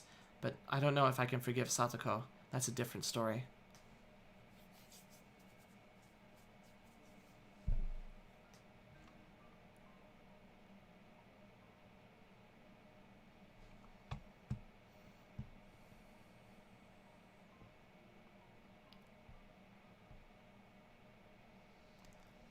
I was looking up at the ceiling with my arms and legs spread out. It's not that I wasn't getting hungry. I didn't live with my parents. I didn't live in the school dorm. That meant I had to cook something myself when I wanted to eat. I knew that, but I still didn't feel like getting up. It had been several days since I began this empty life. It must be tomorrow. The Watanagashi festival, I mean. I heard the doorbell ringing. I ignored it at first, but it rung persistently. I started hearing knocking alongside Kasai's rude voice. Shion-san, please open up. I bought some food for you. I didn't ask him to. He must have known that I hadn't eaten enough and that I'd been feeling down lately. You haven't eaten, have you? No, I'm not hungry. But when Kasai put the food on the table, my stomach reacted in a very primitive way by making some noise. Your stomach is growling. I believe you need to eat. I was hungry, but had no appetite. I mean, I did have an appetite, but didn't have the energy to eat. Yet I'd feel bad wasting the food Kasai had brought. I picked up my chopsticks just to humor him. I thought you were marked by Grandma. Is it okay for you to be here? Uryo-san is busy with the festival preparation meetings. She doesn't seem to have time to deal with you right now. Didn't you like croquettes? They're good. Thanks. While I nibbled on the food, Kasai read through the magazines I bought. Have you, I'd never talked to Kasai about something like this before. Since I've always believed myself superior to him psychologically, I hesitated to show my weaknesses to him. That kind of hardship is healthy for your age. Hey, Keiichi. Charlie. I called you Keiji because you said Keiji in your message. Hi, Charlie. Hey, do you know about that? Mion-san told me a little about it. She said she wanted me to assist you. She did she? She looked worried. Your sister's looking out for you. Without responding, I threw the last croquette in my mouth. I thought you might want to know how Satoshi Houjou-kun is doing. I've gathered some information. Would you like me to report? That's not necessary. But since you went through all the trouble, I think I'd better listen. Kasai chuckled, but stopped quickly as if thinking it rude. It seems that Teppei Hojo fled the premises. He seems to be staying with an intimate lady friend in Okinomiya. Teppei? Who's that? Oh, Satoshi-kun's uncle, huh? Their aunt, Tamae Hojo, Satoshi, and Satoko are the only ones living in the house now. Ever since Tamae learned that Teppei had fled to another woman, she's been in a foul mood. So that must mean that the aunt is being even nastier to Satoko, and Satoshi-kun is taking even more indirect blows. I don't know about Satoshi-kun, but I heard that Satoko-san is in a bad state. The neighbors are spreading rumors about her. If Satoko looks miserable, that means Satoshi-kun must be going through equally miserable torture. Can't you do something about that aunt? Doesn't anybody talk about punishing her? She's also one of the remaining Hojos, after all. The uncle is gone, so why not the aunt? The main Sonozaki family ruled against further harassment toward the Hojo family after the death of the couple. They say the police still might be staking out their house due to suspicions about the couple's death. Their deaths have been filed under Oyashiro-sama's curse, so the Sonozaki family thinks no further divine intervention is necessary? Kasai put on a faint smile. Come to think of it, it is hard not to suspect the involvement of the Sonozaki family in all the incidents said to be Oyashiro-sama's curse. Somebody strives to get rid of the hag's concerns on the day of the Watanagashi festival. Furthermore, the Watanagashi festival is going to be held tomorrow. Will the curse strike again this year? If so, who will be the victim? Now that I think about it, there were cases of multiple victims in the past. The first and third year it was just one, but the second year the victims were a couple. So it wouldn't be too strange if 2 people fell victim this year. It seems like a good time. It'd be best for Satoko and her aunt to be the victims. Satoshi-kun would be freed from every source of his worries all at once. Kasai, do you know if this year's victim has been selected already?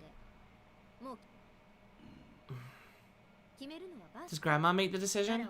If so, Sis should know about it by now. Kasai, do you know anything? Shion-san, I don't know anything about that matter. Well, that makes sense. That kind of secret won't make its way to you because you're just a small fry. That's true. I've never received any information regarding that from my connections.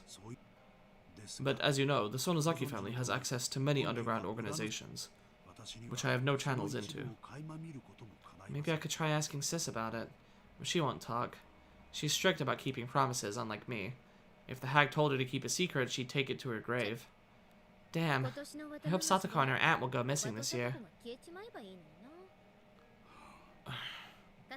Hey, Kasai, I just thought of that. Aren't you gonna do something about it? Shion-san, you must be joking. Yeah, I'm just kidding. I took a glimpse at Kasai. It didn't look like he was actually going to do something to make my wish come true. I wasn't able to go to the villages myself, so I definitely wasn't going to the festival. I didn't care about that. Even so, I was interested in who was going to end up as the victim of the curse. If I just kept lying on this couch playing hooky, somebody would fall victim in several hours. I had no clue why it had to happen every year, but I was certain that the hag was behind it. All the enemies from the dam conflict had been punished. Only the Hojo couple was left, since most of the other enemies had already gone. The cicadas were crying loudly outside. It made me feel hot. Why was it this hot and humid in June? If Oyashiro-san was actually punishing people, I'd pray for one thing. I'd pray that the evil aunt would be punished, and I'd offer up Satoko as a sacrifice. It's hot.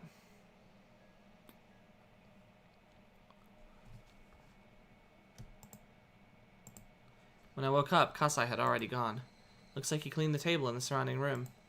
He put my dirty laundry into the hamper in front of the washing machine, too.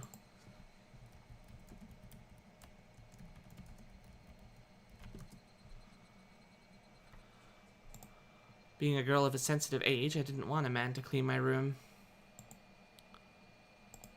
Well, I'd rather thank him than badmouth him. I looked at the clock. It was late afternoon.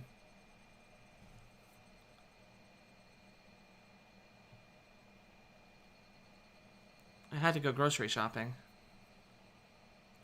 There was nothing left in the fridge. And I'd be having just rice for dinner if I didn't go.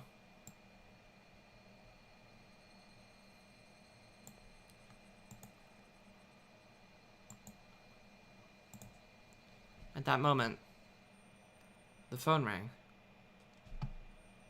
It must be Kasai, I thought. Hang on, give me a second. I did hope it was him. He could have brought more food, so then I wouldn't have to go shopping. While I was just being lazy, I didn't feel like going out at all. But it wasn't Kasai on the phone. Sis, where are you calling from? The house? No. I'm calling from a payphone, so I'll make it quick. Satoshi called me. Satoshi-kun did? He called you? It probably wasn't me he wanted. He called you, I think. It sounded like he wanted to apologize for what happened the other day. So I thought you should take the call. I told him that I'd call back because I was busy. So can you call this number? Okay. I was stunned for a second, but then recovered and wrote down the number on the back of a magazine. Thanks. I'll call right away. Good. He's been extremely stressed these days. I don't think he'll listen to me anymore, but I think he'll listen to you. She could have pretended to be me and handled his call, but she passed it over to me. Thanks. Mion. See you, Shion. Before she hung up, I put the handset down. Then after a second, I dialed the number in a flash. I heard the dial tone 3 times, 4 times, and there he was. Houjou residence. He sounded like an adult. His voice sounded a bit tired too, but it definitely was the voice I loved. I got scared. I was scared that he might become sulky again if I mentioned my name. I couldn't open my mouth for a while. Is that you, Satoshi-kun? Oh. Sorry that I called you so suddenly. Are you okay now? And that was the Satoshi-kun I knew. He didn't sound cold like the other day. Yes, I'm okay now. Good. After that, he went silent. I felt the urge to start a conversation. It wasn't fair. He was the one who called in the first place. Then he finally spoke. I'm truly sorry for what happened the other day. I'm sorry too. You don't have to apologize, because I was the one in the wrong. If this were a face-to-face conversation, he would be stroking my head. It was sad just talking to him over the phone. I won't forgive those people who forced us into this situation. You might be close to them, but it was never you personally. So I wanted to apologize. No, please don't apologize. I was selfish and didn't try to understand your situation very well. We apologized to each other a few times. Satoshi-kun, are you alright? You're working and you're under a lot of stress. Isn't that too much to handle? I quit my job, since I have enough money now. You did? That's good. You don't have to push yourself anymore then. That's really good. Satoshi-kun tried to say something, but he dropped it instead. Satoko has it far worse than me.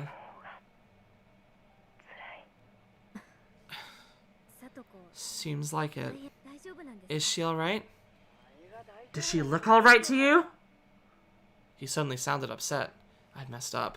Sorry! I'm sorry! I'm sorry! I was so stupid. I'd ruined this miraculous conversation with him. Satoshi-kun didn't respond to my apology, so I stopped apologizing.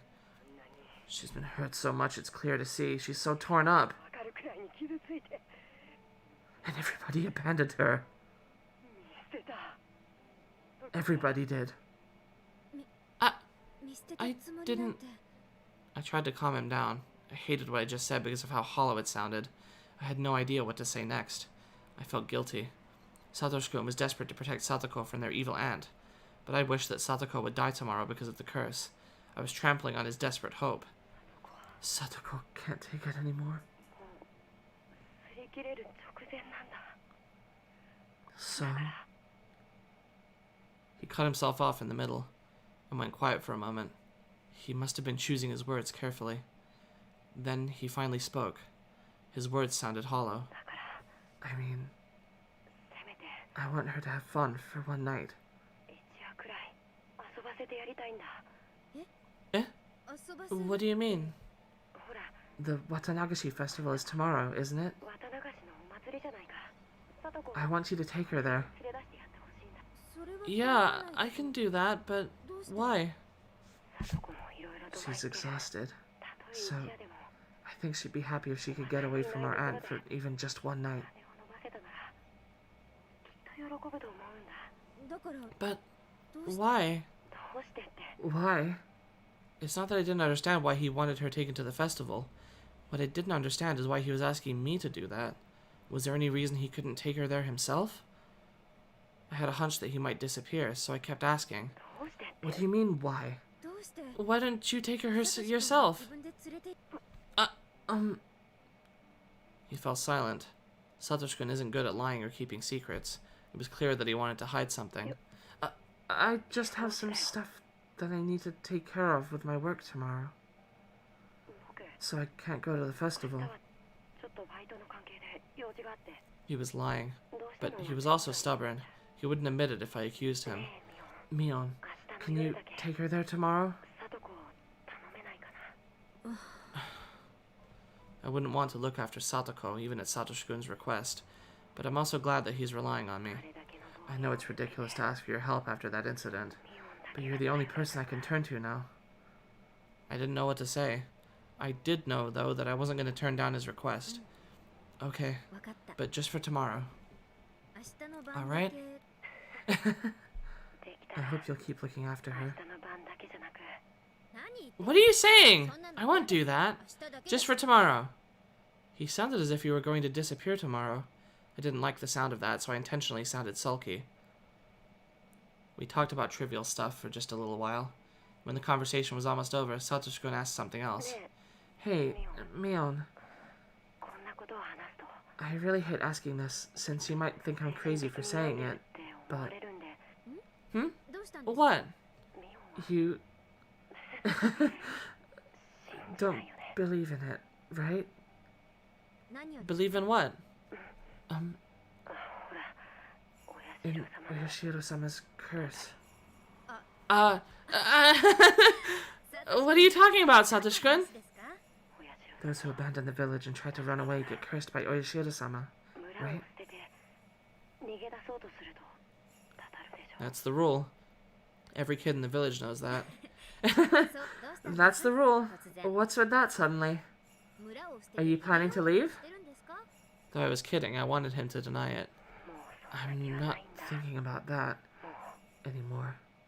He admitted that he had thought of it. I guess Rena had told me that much. That's good. So you're not leaving the village? No, but I haven't been forgiven yet. Eh? Satoshi-kun tried to say something but hesitated. He was breathing so heavily. Was he sick? Hey, do you feel alright, Satoshi-kun?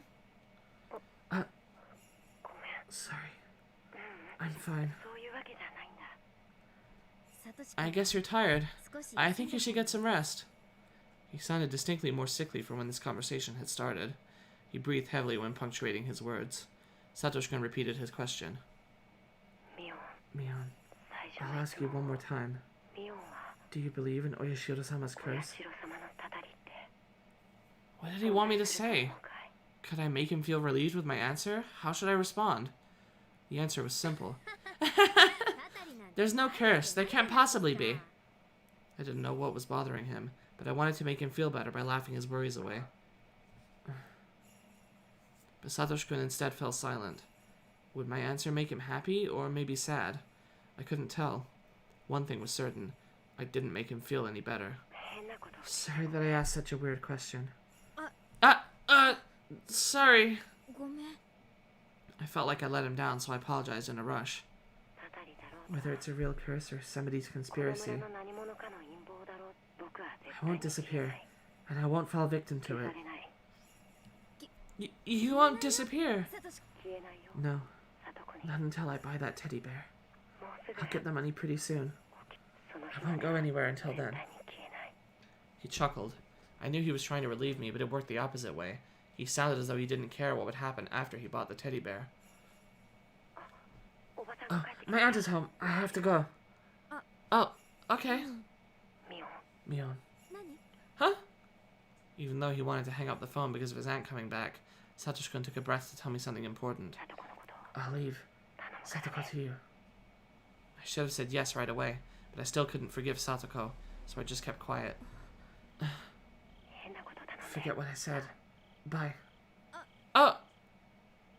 He was obviously disappointed. What had I done? I wanted to apologize. I wished I could, but it was too late. The doll tone left no doubt. Now that was depressing.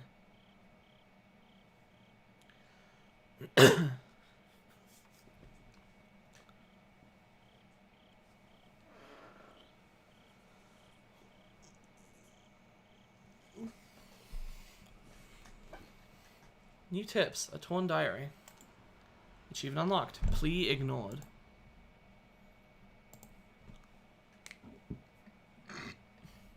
Somebody whispered to me from behind. They told me that I was going to be the victim of the curse this year, so I'm going to disappear soon. There'll be nobody left to take care of Satoko. Somebody whispered to me from behind. They told me that I don't have much time, that I won't stay as myself for much longer, so I had to make the best of the days I had left. What could I leave for Satoko? She wanted that huge teddy bear. She wanted a peaceful life in which nobody would bully her. I whispered to the person at my back. Bestow your violent nature and formidable strength upon me. I want your peaceful mind, filled with hatred.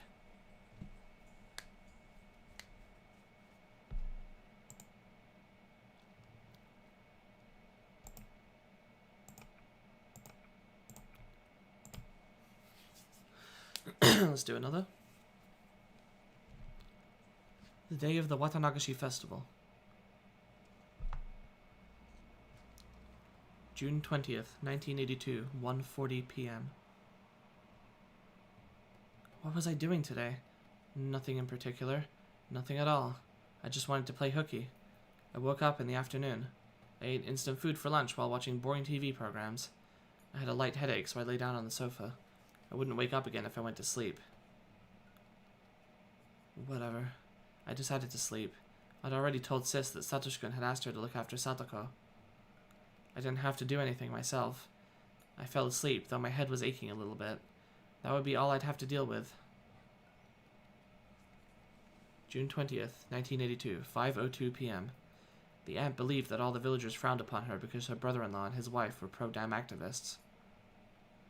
She surely experienced some fallout during the time of the dispute, but people had stopped looking coldly upon her even though she assumed otherwise. She was paranoid, believing that all the villagers hated her, and so she decided to hate them back. Her attitude, of course, begot hatred from the villagers, and the situation became exactly the way she thought it was from the start. What came first, their poor relationships with the neighbors, or her husband's affair? She didn't know herself. Her husband claimed that he got a lover because he was fed up with her attitude. She, in turn, claimed that their relationships with the neighbors went sour because her husband had damaged their reputation. Only Satoshi was aware that both happened at almost the same time. Their quarrels had become a daily routine now. When the husband came home late, the wife would shout at him at the entrance. Satoshi wondered why they didn't get a divorce, their marriage being as rotten as it was. But he secretly knew the reason for that, too. It was the fortune his parents had left. His aunt had hidden their bank book and stamp, and never allowed her husband access to them. So her husband would search the house for them. She'd find out he stole some money from her purse. This would cause yet another fight. Satoshi had never been aware that his parents had that much money when they were alive. After their death, however, one of his relatives told him. He was informed that his parents had left a large sum of money in some bank account. Satoshi couldn't understand why they had that kind of money, because his family had been, as far as he knew, poor. It was because of the dam project. His parents probably got the money in return for their cooperation with the government. They had strived to get more villagers on their side, provided information to them and whatnot. The money was probably compensation for their efforts. His aunt and uncle never had any intention to adopt them until they heard about the money. After someone from some financial institution revealed its existence, they appeared to adopt Satoko and Satoshi. The couple would fight every day. Eventually, Satoshi's uncle actually started spending more time at his mistress's home. He realized he had no reason to return to his own home, because he'd just end up in a fight with his wife if he did. When he stopped coming home, Satoshi felt relieved. Neither their uncle nor their aunt treated the two siblings very well. Satoshi's aunt wouldn't have to vent her frustration upon them. The reason the couple fought was their corrupted relationship, so if they separated, there wouldn't be any more fights. Satoshi had thought that at first. But even after they separated, his aunt still had a short temper. Another woman had stolen her husband. The villagers must have been talking behind her back. It was mortifyingly embarrassing. Since she lost an opponent to fight, Satoshi's aunt directed her hatred towards the siblings. Satoshi had been observing her. He learned when she would get upset and how to avoid her attention. He managed to get by without upsetting her by turning a keen eye to her behavior and avoiding conflicts. But Satoko couldn't do that. She hated her aunt and didn't even try to hide it. Satoshi told her to behave in their aunt's presence, but her eyes were always filled with hatred.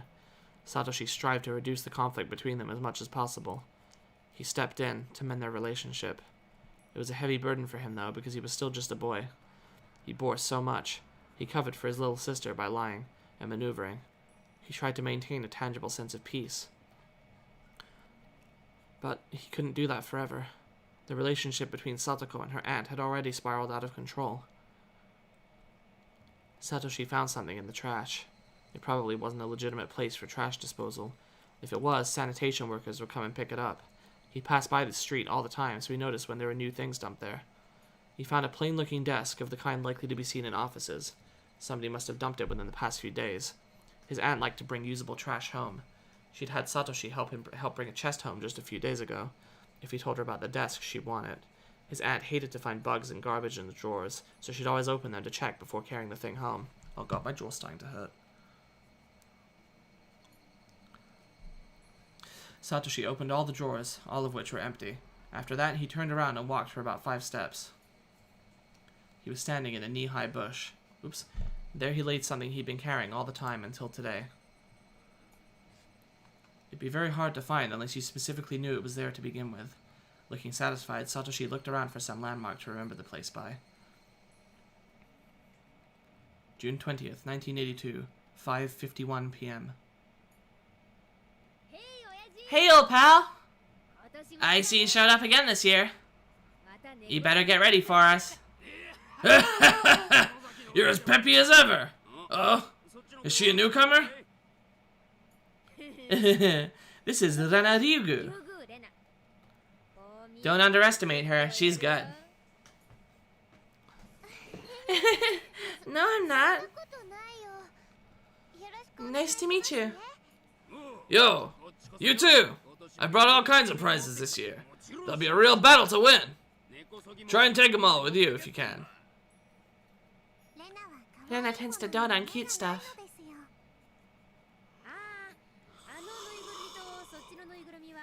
Yeah, that stuffed animal looks like just her type.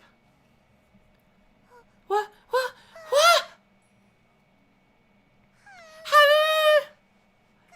So cute! I want to take it home with me. Hey, the booth isn't open yet. Whoa!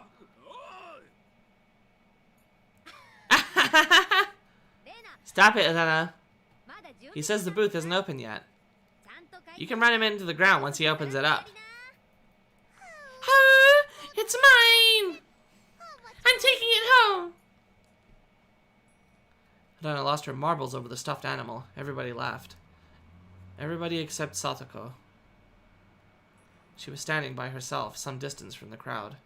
Her eyes looked dull. Me?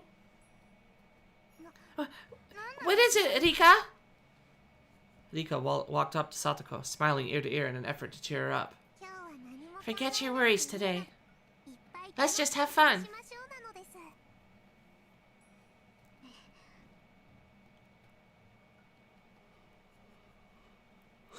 Satoko looked down.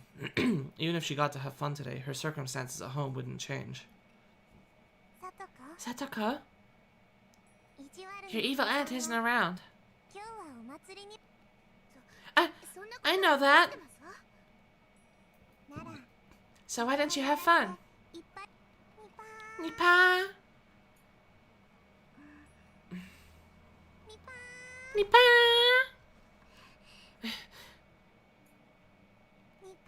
Nipa. Oh, sorry, but I don't feel like it. I don't feel like it. Could you please leave me alone? Why aren't you smiling? Satoko sulkily glimpsed at Erika. She gave her a look as though she wanted to say that Erika should know the reason. Even if she could have fun today, nothing would change between her and her evil aunt. No matter how fun the festival was, when she went home, her aunt would be there. The aunt would find something wrong with Satoko, get mad and shout at her so loudly that the neighbors would hear. How could she have fun even just for today while knowing all that? Satoko didn't say that out loud, but her eyes betrayed her emotions to Erika. So, Satoko, if your suffering ends today, will you smile?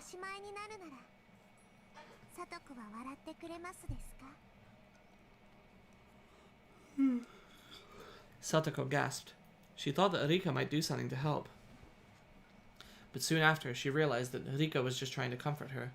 Could her suffering end today? Because of Erika? How? Satoko knew that there was really nothing Erika could do. And so after just one moment of freedom, Satoko fell into depression again. Rika, don't give me false hopes. Satoko. Rika's voice was clearer than Satoko had ever heard before. It's already been decided. June 20th, 1982, 8:11 p.m. Satoshi snuck out the window after supper. He heard the distant ruckus of the festival. The festival would end at 9 p.m. After the Watanagashi ceremony, there was going to be a raffle drawing. So there were two types of people in Hinamizawa, the people who would go home for dinner and the ones who would stay until the raffle was over. Either relaxing at home or still at the festival. There were only those two patterns. On top of that, there weren't many neighbors in the vicinity of Satoshi's house. As a result, he found nobody on the streets. On that night, the small village seemed especially desolate. Satoshi knew it was going to be like this, but he would keep worrying until he saw it for himself. He was barefooted, but started running without hesitation. He felt as though he'd become a wild animal running on his bare feet. He got the impression that he could run faster than usual. Not only his running ability, his vision, his hearing, and his sense of smell. All his senses were keener, including his sixth sense. He could almost sense the presence of people in the distance, if only one crouching like an animal. It felt strange, as though he had stepped into another world. He'd been feeling tense and anxious until today, battling with his own fear. But now he felt as though he had metamorphosed into a different person. June 20th, 1982, 8:37 p.m. Alright, everyone! I'm going to explain how the raffle works. Please gather around the altar. The festival had reached its climax. The raffle was going to start. Both the women who were dancing and those who were waiting for the raffle gathered around the altar. This was the first time they'd held a raffle. The planning committee decided to hold one from this year onward to attract more people to the festival.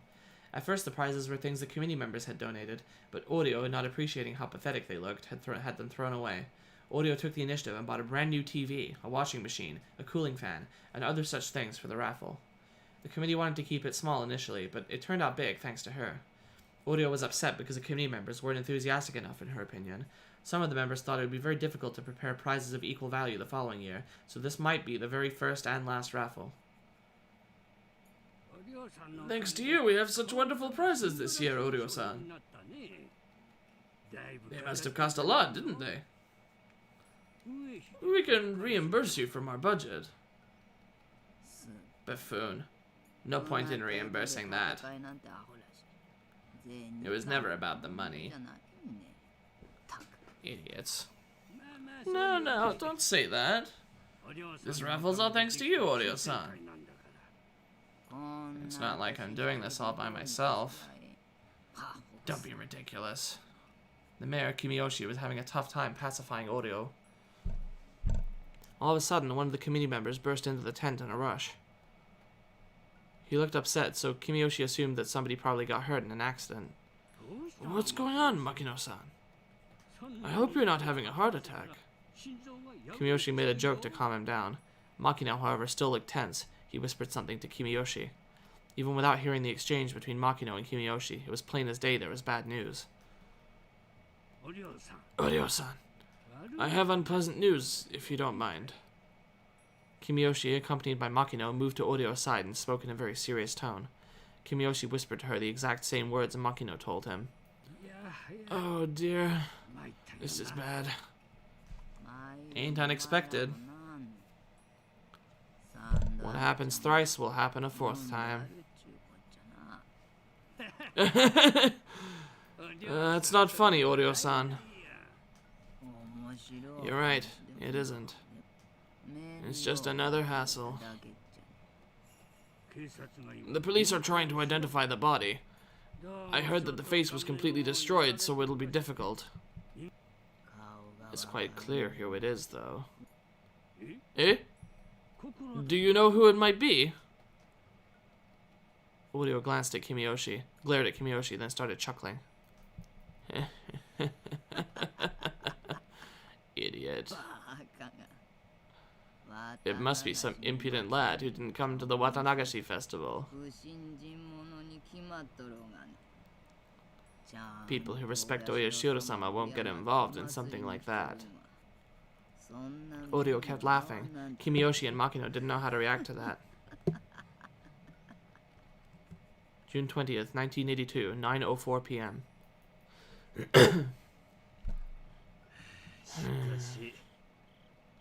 This is merciless. Kuma-chan. Every death is merciless, unless the dead wished for it. They have my condolences. How's it going over there? Did you find something that could identify the body? The forensic investigators shook their heads. The victim's wearing sandals and casual clothes. They must be from this neighborhood. We should be able to identify the corpse by asking around. That's the way we do it. The section manager says this case might become classified. So be careful with that. Gotcha. Kumagai gathered some officers and gave them directions. Dr. Irie has arrived. Doctor, it's over here. The young doctor got out of his car and headed in the victim's direction. Hello. I'm sorry to have kept you waiting. I had to help with the raffle. You must have drunk a lot at the festival, Doctor. Are you sure you're sober? Maybe I should run a breathalyzer test on you, just to be safe. I'm fine. My assistant is driving. Clever of you. Hey, let the doctor pass. There was an area cordoned off with blue plastic sheets. An officer rolled up the sheet and let Oishi and Irie pass. Who looks like a Chad? Oishi? Kumagai? Irie? The forensic people were taking photos from many different angles. The blood spatters and the bloody sandals were left untouched, marked with chalk and indicated with small alphabetized plates. I'm not used to seeing things like this. Irie took out a handkerchief and covered his nose. You should breathe through your mouth. Well, you might sense the smell visually, though. Irie? I see. The body appeared to be that of a middle-aged woman. It was soaked in blood. It looked like a middle-aged woman because of the hair and what she was wearing. The reason why no one could be certain if it was a middle-aged woman was because its face was completely pulverized. This is brutal. I'm sure it was done out of malice. The victim must have been murdered right here, judging from the pattern of the blood spatters and the soles of the sandals. And even though not many people take this road, the body is right in the middle of it. It's very unusual to see a culprit who will bludgeon their victim until their face was completely destroyed. Also, can you look at her arms? Oishi put on latex gloves and lifted the corpse's arm. See? Spotless, aren't they? Are you saying that the victim didn't try to protect her head? That there's no signs of struggle? Right you are! I think the victim lost consciousness with the first blow. Then the culprit kept beating to complete the murder. The victim was probably lying face down at that time. Judging from the stains on her clothes, the body is face up now. The culprit seems to have flipped the victim over in order to smash her face, even though by that point, her death was certain.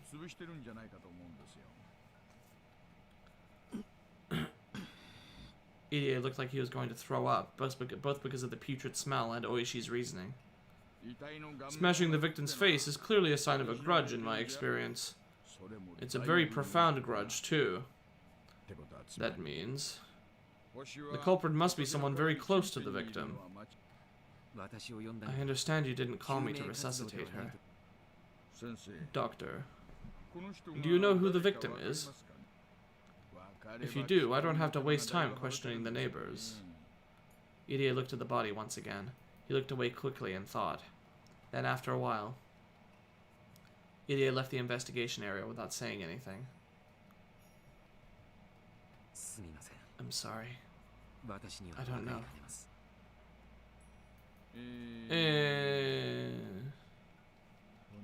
Are you sure? Oishi smirked and looked into Irie's eyes, as though Irie was hiding something. I'm not hiding anything.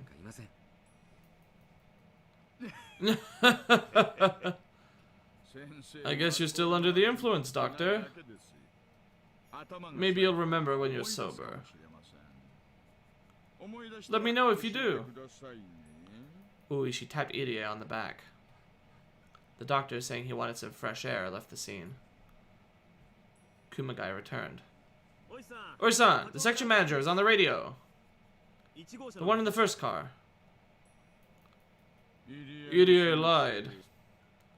Huh? Nothing. Hurry up and question the neighbors. The victim must be from this area. June 20th, 1982, 9:39 p.m. Oi-san! Here he is!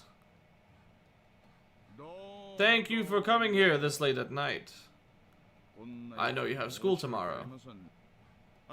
I'm really sorry to bother you. No problem. Where's your father? My stepfather doesn't come home much. Uh-huh. Since when? When did he come home last? I don't know. I heard he's living with a woman who works at a club in Okinomiya or something.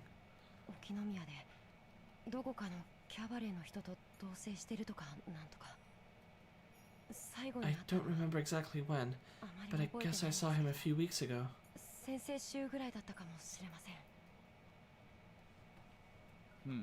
Uh-huh. Do you have your father's address? No. He's living with a woman who works at a club. Do you know the name of this place? No.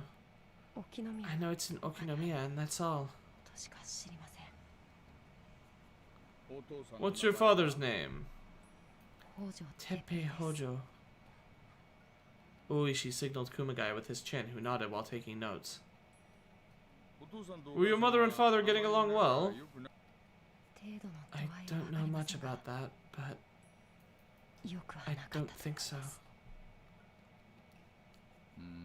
I see. I want you to tell me honestly. Do you know anyone who might have been holding a grudge against your stepmother?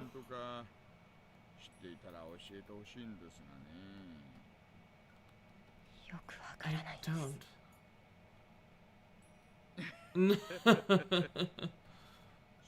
Alright. Please, let me know if you remember something.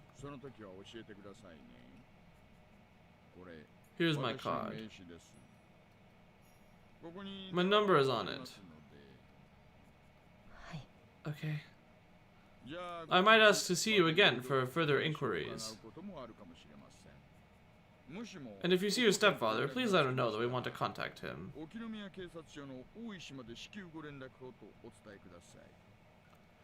Kuma-chan, drive him home, will you? Oh, no. I can go home by myself. Please, let us drive you home. There's a possibility that the culprit who murdered your aunt is roaming around the neighborhood. You might get hurt too. Thank you for your consideration. But really, I'm fine. Satoshi tried to reject the offer, but Oishi and Kumagai insisted. In the end, Satoshi was forced to accept. He turned around to leave, when Oishi spoke to him as if he remembered something he'd forgotten to say. Hojo-san! Yes? Don't worry. It's no problem. We'll catch the culprit soon. Do you have any leads? Yes, we do. Like what? That's confidential. Ordinary people might think that Oishi was trying to cheer the poor kid up with a joke. Well, usually people get pretty worked up when they commit murder. Though of course there are some exceptions. What kind of evidence do you find when the culprit's worked up?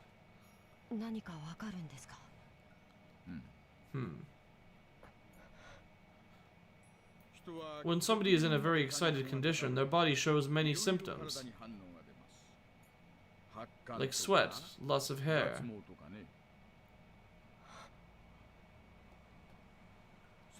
We often find the culprit's hair at crime scenes. Well, this is outside, so it's a bit different, but still. Did you find their hair? I don't know yet. The forensic guys are searching the scene right now. I'm anxious to see what they'll bring me.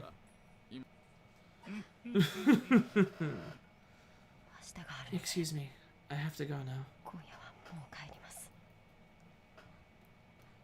Please. Kuma-chan, would you?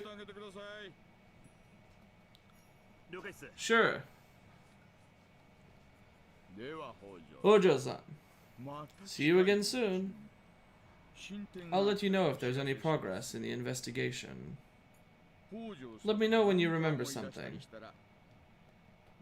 Let's cooperate to catch the murderer of your stepmother.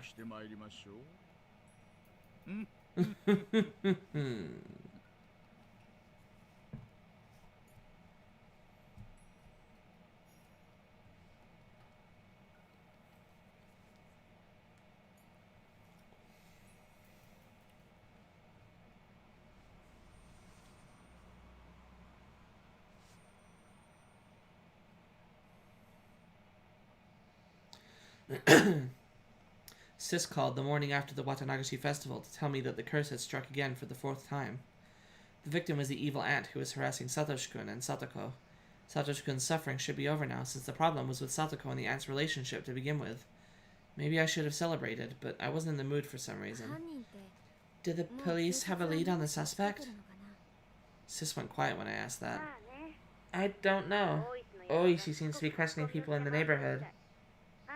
He thinks the culprit is somebody close to the victim. Being identical twins, Sis and I think very much alike. If I suspected Satoshi-kun of being the murderer, so would she. Because of this, I didn't have to mention the obvious. Does Satoshi-kun have an alibi for that day? I don't know. I heaved a huge sigh. Are you stupid? He was at the festival. Didn't you see him there? Yeah, right. I'm sorry I didn't realize that. I heaved another sigh. Sis was stupid enough to forget to make an alibi for him, even though the murder of his aunt alone would raise enough suspicion. So that means he did do it? That's not important now. The problem is whether he has an alibi or not. Well, the police are gonna come here later. I'll tell them I was with him at the festival. Sis, lying out of the blue like that won't work. If you haven't done anything to ensure his alibi, it's too late now. Please just be honest with them. I can't trust your acting skills. You might raise more suspicion if you make something up on the spot. Yeah, sorry. She sounded depressed. I was the one who should have been depressed. Mion usually handles things well, but she's not too good with emergencies. I was left worried for the future of the Sonozaki family. Mion must have been embarrassed. She soon changed the subject. I guess you haven't been able to work lately, have you? You're right, I haven't. Thanks to you. I'm sorry about that. I'll hide somewhere until tonight, so maybe you can work today? Sis has been appearing in public places during festival preparations and whatnot. As a result, I hadn't been able to pretend to be her. I hadn't been able to work.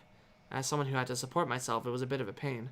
To be honest, I didn't feel like working, but I couldn't afford to be sitting around either. When I locked my apartment door before leaving, the door of the next apartment over opened and Kasai appeared. Shion-san, are you heading out? Yeah, I'm going to work since Sis gave me time until tonight. Can you give me a ride? Shion-san, wouldn't it be safer for you to take a few days off? The police seem to be staking out the main house. I don't think it's a good idea to leave. I appreciate your concern, but I have to make money to survive. Kasai might suggest he donate money to my cause. However, I had sworn to myself when I started living here that I wouldn't depend on Kasai. While I don't obey anyone else's rules, I stick to my own. Kasai could tell that I was adamant in my decision. So after repeating himself a couple times as a formal procedure, he decided to give me a ride after all.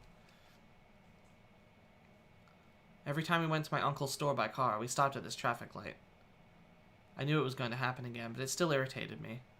Pedestrians passed by in front of the car. I was startled to see that one of them looked like Satoshi-kun. It was him. Though I'd spoken with him on the phone just a couple of days before, it had been a while since I saw him last. Kasai, sorry, but could you tell my uncle that I can't come today? I'm getting off here. What? Shion-san? Kasai looked taken aback, but I got out of the car regardless. The light turned green. The car behind him honked while Kasai was shouting at me, so he had to start moving. Satoshi-kun was on his bike, but he was going really slowly. I caught up with him in a flash and tapped him on the back. Hello! I'm surprised to see you in Okinomiya, Satoshi-kun. If I talked to him with a smile, he might smile back. So I smiled as brightly as I could. Mion. He looked as tired as always. But as I could tell, he was trying to smile back. My worry suddenly disappeared. I was certain I looked happy. I was aware of that myself, so it must have been obvious to Satoshi-kun. I don't know the circumstances, but you look happy. Yeah, I am happy. I'm happy because you look happy. When I teased him, he looked a bit embarrassed. It was like we were back in the good old days. I felt even happier than before. What's going on, Satoshi-kun? Did something good happen? Not really. My aunt died and I have to deal with the police and the neighbors. I might have asked something dumb. He seemed to be okay with it, though. He frowned a bit at first, but Satoshi-kun continued smiling gently. He looked worn out, but satisfied, like he had accomplished something great. That was the mood I sensed from him, so I was convinced. The one who killed that wicked aunt who tormented Sadako was him. I had absolutely no proof, but I knew it intuitively. So I omitted all those questions. I knew Satoshi-kun's motive for killing his aunt and how badly he was driven into a corner. I knew the environment and the situation he was in. And I knew Satoshi-kun's feelings. I knew all of that. So I omitted all those questions. I wanted to celebrate his release from that curse, so I smiled like nothing was different as I asked. Where are you going, Satoshi-kun? To work? That's right. I have to make a stop before that, though. A stop? I have to make sure it's still there. Otherwise I'll continue feeling really anxious. That conversation reminded me. The reason he started his part-time job was to buy Satoko a huge teddy bear. It was being sold at the toy store just down the street. I recalled that the teddy bear was very expensive. Satoko's birthday was right after the festival. I wasn't sure what day, though. Wait, didn't he say he quit his job? Maybe he was going to greet his ex-coworkers and clean out his locker or something. Either way, he'd be completely free very soon. Maybe he hadn't been paid yet. That was why he wanted to check if they still had the teddy bear. Maybe he was only getting paid on Satoko's birthday. When we got near the toy store, he rushed to the display window. He looked relieved that it hadn't been sold yet. Good, good. Alright. It's still there. You've earned enough money already, haven't you? Why don't you reserve it? He probably hadn't thought of that. He really did need someone to look after him. I looked into the display window over his shoulder. The teddy bear wasn't that cute in my opinion. It looked huge and cramped in the middle of the store's showcase. Really, it looked more like a display model than an item for sale. I don't see a price tag. Is that really for sale? How much is it? Yeah. I'm sure they sell it. What about the price? Does it fit your budget? It's alright. I already checked. Satoshi-kun thought I was teasing him again. He pouted and looked a little sulky. There's no problem then. Why don't you go reserve it now? Then you won't have to feel anxious anymore. We entered the store and looked for a clerk. Is anybody here? Nice. Maybe you can get it without paying. No, Mion. Stealing is bad. I'm just kidding. Trying to make you laugh. Do you think I'd really do that? No. Sorry. Satoshi-kun smiled apologetically. I puffed up my cheeks to tease him. It'd really been a while since the last time we did this.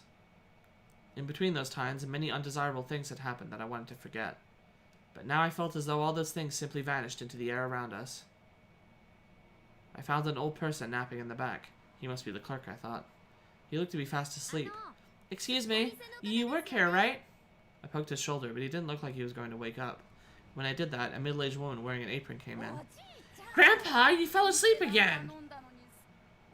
We have customers! I'm really sorry, you two. He's been very flaky, you know. The middle-aged woman shook the old man awake and told him to go back to the living room. She went to the cash register after that. That was so embarrassing. So how can I help you? I'd like to reserve something. That big teddy bear in the display window. Oh, that one? Are you sure? That one's really expensive.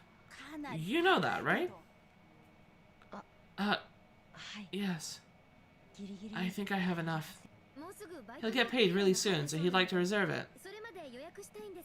The woman looked a bit hesitant at first, but she eventually wrote down Satoshi-kun's name and accepted the reservation. Satoshi-kun received a slip of paper.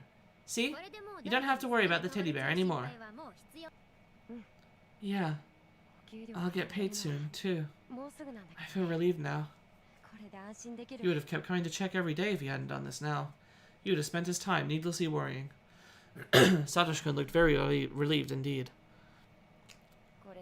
I should have done it sooner. Usually people do that right away when they want something. It's very rare for somebody not to think of that.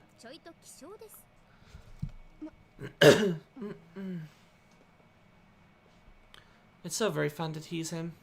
Those painful days seemed unbelievable now. Satoshi-kun looked like he'd forgotten everything that happened up until yesterday. Anyway, thanks. Satoshi-kun held out his hand to touch my head. Was he going to stroke it? I felt my face reddening already. Even before he touched my head, I felt tingly remembering the last time. I didn't care about the murder or whatever else happened. As long as Satoshi-kun had his freedom, everything would be alright. I'd be content as long as we could live happily from today onward. But Satoshi-kun's hand never reached my head. I slowly opened my eyes, only to realize that the situation had drastically changed. There were 4 men in suits blocking our way. It looked as though they'd been waiting for us to exit the toy store. Hello, hello! The oldest of the 4 men stepped forward while smirking. I'd never met this man, but it looked like he knew both Mion and Satoshi-kun. He was probably a cop. I ran a search for information in my head, and found some right away. Good to see both of you, Houjou-san and Sonozaki-san. I'm sorry to bother you at a time like this. This must be Kurado Oishi, the cop who's investigating the series of mysterious deaths. He thinks that the Sonozaki family is behind all of the cases. In other words, he's an enemy of the Sonozaki family. He has deep connections with other investigation divisions in the police force, and likes to nose around the businesses in this area. He annoys the Sonozaki family enough as it is by interfering with its Yakuza business, let alone his suspicions on the series of mysterious deaths. Naturally, as the family's successor, he's not a welcome figure to Mion Sonozaki. I tried to imagine how Sis would react. Oh, Oishi-san! Thank you for working so hard for our safety. Oh, the 4 of you want something from this toy store? A doll, maybe? I know what they want. And it's not a toy. It's probably not me, either. They want Satoshi-kun. I took a look at Satoshi-kun. He seemed a bit uncomfortable. The other 3 cops loosely surrounded us to prevent our escape. Houjou-san, I'd like to talk to you about something. What for? Are you taking him to the station? You don't have to go with them, Satoshi-kun. Let's get out of here. I pushed on his shoulder, but he just stood there looking pale and bewildered. Bewildered? No, he actually looked resigned. Then I recalled Sis's mistake. It's obvious that he killed his aunt from the circumstances. You don't even have to look at the crime scene. How could Mion have failed to create an alibi? That stupid Mion must have spoken to the police without making anything up at all. She must have not told them that she knew where Satoshi-kun was. If she hadn't done anything, the villagers wouldn't work to help her. It was just a matter of time until the police uncovered Satoshi-kun's complete lack of an alibi. The police were trying to corner him and lead him to confess. I looked at Satoshi-kun's face once again. He looked like a dead man. He probably didn't know he could refuse to be interrogated. If he was taken to the station and grilled by Oishi, he'd confess in a minute. Somebody had to protect him. Nobody had ever been there for him. I had to step up now. But how? Would it be possible to alter what Mion had already told them, saying it was a mistake? That wasn't going to work. If I had more time, I'd come up with an excellent idea. But I didn't have that much time at all. To pressure him, the cops were drawing near. Satoshi-kun must have felt intimidated. He might end up turning himself in due to the pressure while I'm stuck trying to come up with something. I have to do something now. I have to say something. Otherwise, Satoshi-kun might give in. I have to save him. Oishi drew nearer. Satoshi-kun fell back.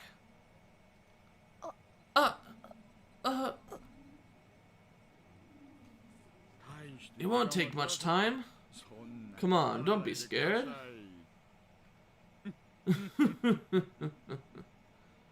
won't take much time. He just said it. He just said he wouldn't let him out if he caught him now. Satoshi-kun, don't give in. If you give in now, everything you've been working for will be ruined. Satoshi-kun looked like he was at his breaking point. Oishi was clearly aware of it. Oishi smirked and held out his arm to grab Satoshi-kun's shoulder. I felt electrified when I saw that. That hand shouldn't be allowed to touch Satoshi-kun. The moment Oishi touched his shoulder, he'd give in. He'd go to the police station and confess everything. Do you want to know his alibi? Mm-hmm. Oishi turned his face towards me, his hand left hanging in the air. I wasn't very prepared for this. I just had to stop Oishi no matter what. I only needed to gain some time. It didn't really matter what I said. That's right. I want to get Houjou-san's alibi. We must not be doing our jobs. We can't seem to confirm his whereabouts at the time of the crime.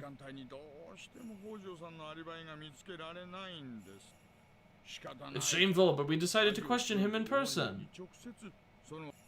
You don't have to ask him. I can confirm his alibi. Oh? Really? That'd help. You already told me that you were at the festival that night, and many people can confirm it. It'd be easier if we could confirm that Houjou-san was with you. But I don't think you mentioned him when I questioned you last time, did you?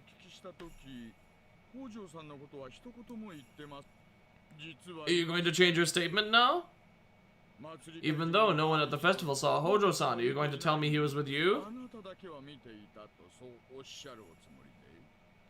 That's right. He was with me. Wouldn't that be enough? I know you were there with your other friends that night. I saw that myself. Are you still saying that you were with him? Isn't that a little too hard to believe? Isn't it? Oishi approached me with a creepy smile. Was he teasing me because my excuse sounded funny? I didn't think so. He was frustrated due to being interrupted when he was about to catch a big fish. Are you saying that you forgot that you were with him, but just now remembered you actually were? Mion Sonozaki-san? I did get a little scared, but I couldn't stop myself. I could save Satoshi-kun if I revealed my real identity. I was aware of the risk. Grandma would certainly capture me if I revealed it. I didn't think of the consequences after that. I'm not Mion Sonozaki. I didn't go to the Watanagashi festival in the first place. Huh? Satoshi-kun and I were talking in a restaurant in Okinomiya at that time. The name of the place is Angel Mort. You can confirm that with the owner if you want. Oishi was still smirking, but he apparently felt confused. What are you saying? If you aren't Mion, then who are you? I'm Shion Sonozaki, Mion's twin sister. Pleasure to meet you, Oishi-san. Oishi looked perplexed, like he didn't believe what I'd said. He frowned. I didn't know Mion Sonozaki-san had a twin sister. Are you trying to fool me? Not at all. Why don't you check my family register or whatever? Should I call sis? All the cops look bewildered now. Shion Sonozaki-san. Yes, that's me. Is there anything wrong? Can you come with us? If you're testifying that you were with Hojo-san that night, I'll have to talk to you too. Sure thing. Please go easy on us. The cops gathered at their car and started discussing something. Looked like they never expected this to happen. I hope to be able to fake Satoshi-kun's alibi for at least a little while. It shouldn't be too difficult to talk to Sis about this, then forge up an alibi together. Satoshi-kun, tell them you were chatting with me at Angel Mode that night, no matter what they ask, okay? I'll confirm your alibi. Tell them you don't remember that night too clearly, or maybe you should just keep silent.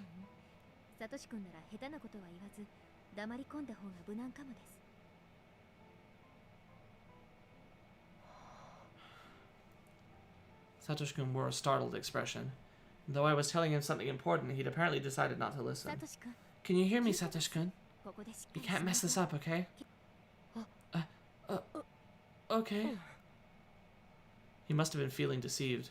No wonder. I just confessed that I wasn't Mion, but her twin sister. I really have been deceiving him. Are you upset? Why? Because I've been fooling you.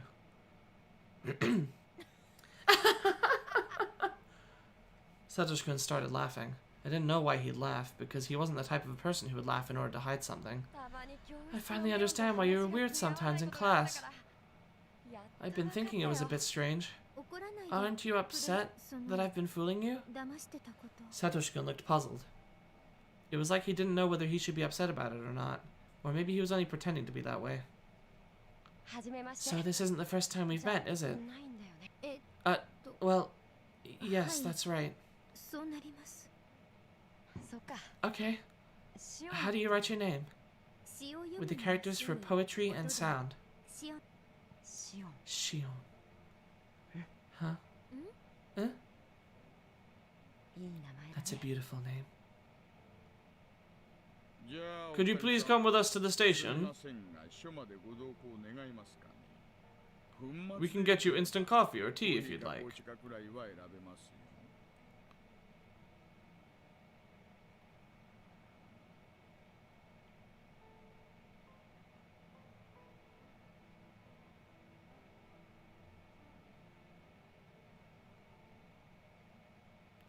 New tips unlocked. Notebook page 29. Achievement unlocked. Absentee present. Let's view the new tip and that'll be the stream. Since I did another 3 chapters.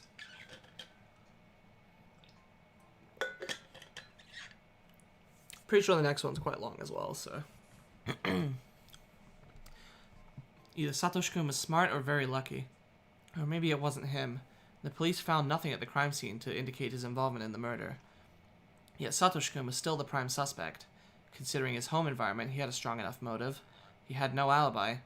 The police had everything other than physical evidence. It wasn't surprising that Oishi took a chance. He probably didn't expect me to step in, but what I did was too little to avert his suspicion of Satoshi-kun. Oishi believed that Satoshi-kun did it. He was waiting for Satoshi-kun to fall apart and confess. That's what both Oishi and I were thinking. But that hypothesis was destroyed later on. I'll not talk about it now, but Oishi's theory will be disproven, and the police will be thrown into shock. A question comes to mind. That is, who saved Satoshi-kun? I can only think of the possibility that the Sonozaki family invented the culprit. Okay, well, thanks for coming along, guys. Got pretty intense there for several parts, but got through it, and next time we'll have to see what the consequences of Shion revealing her true identity in public after having hidden and pretended to be her sister for so long. And what will happen to Satoshi? And how will the chapter continue now that we're rapidly approaching the point where Satoshi will disappear and the events of Watanagashi 1982 will be behind us? We'll have to see. So thanks for coming along, and see you guys later. Goodbye.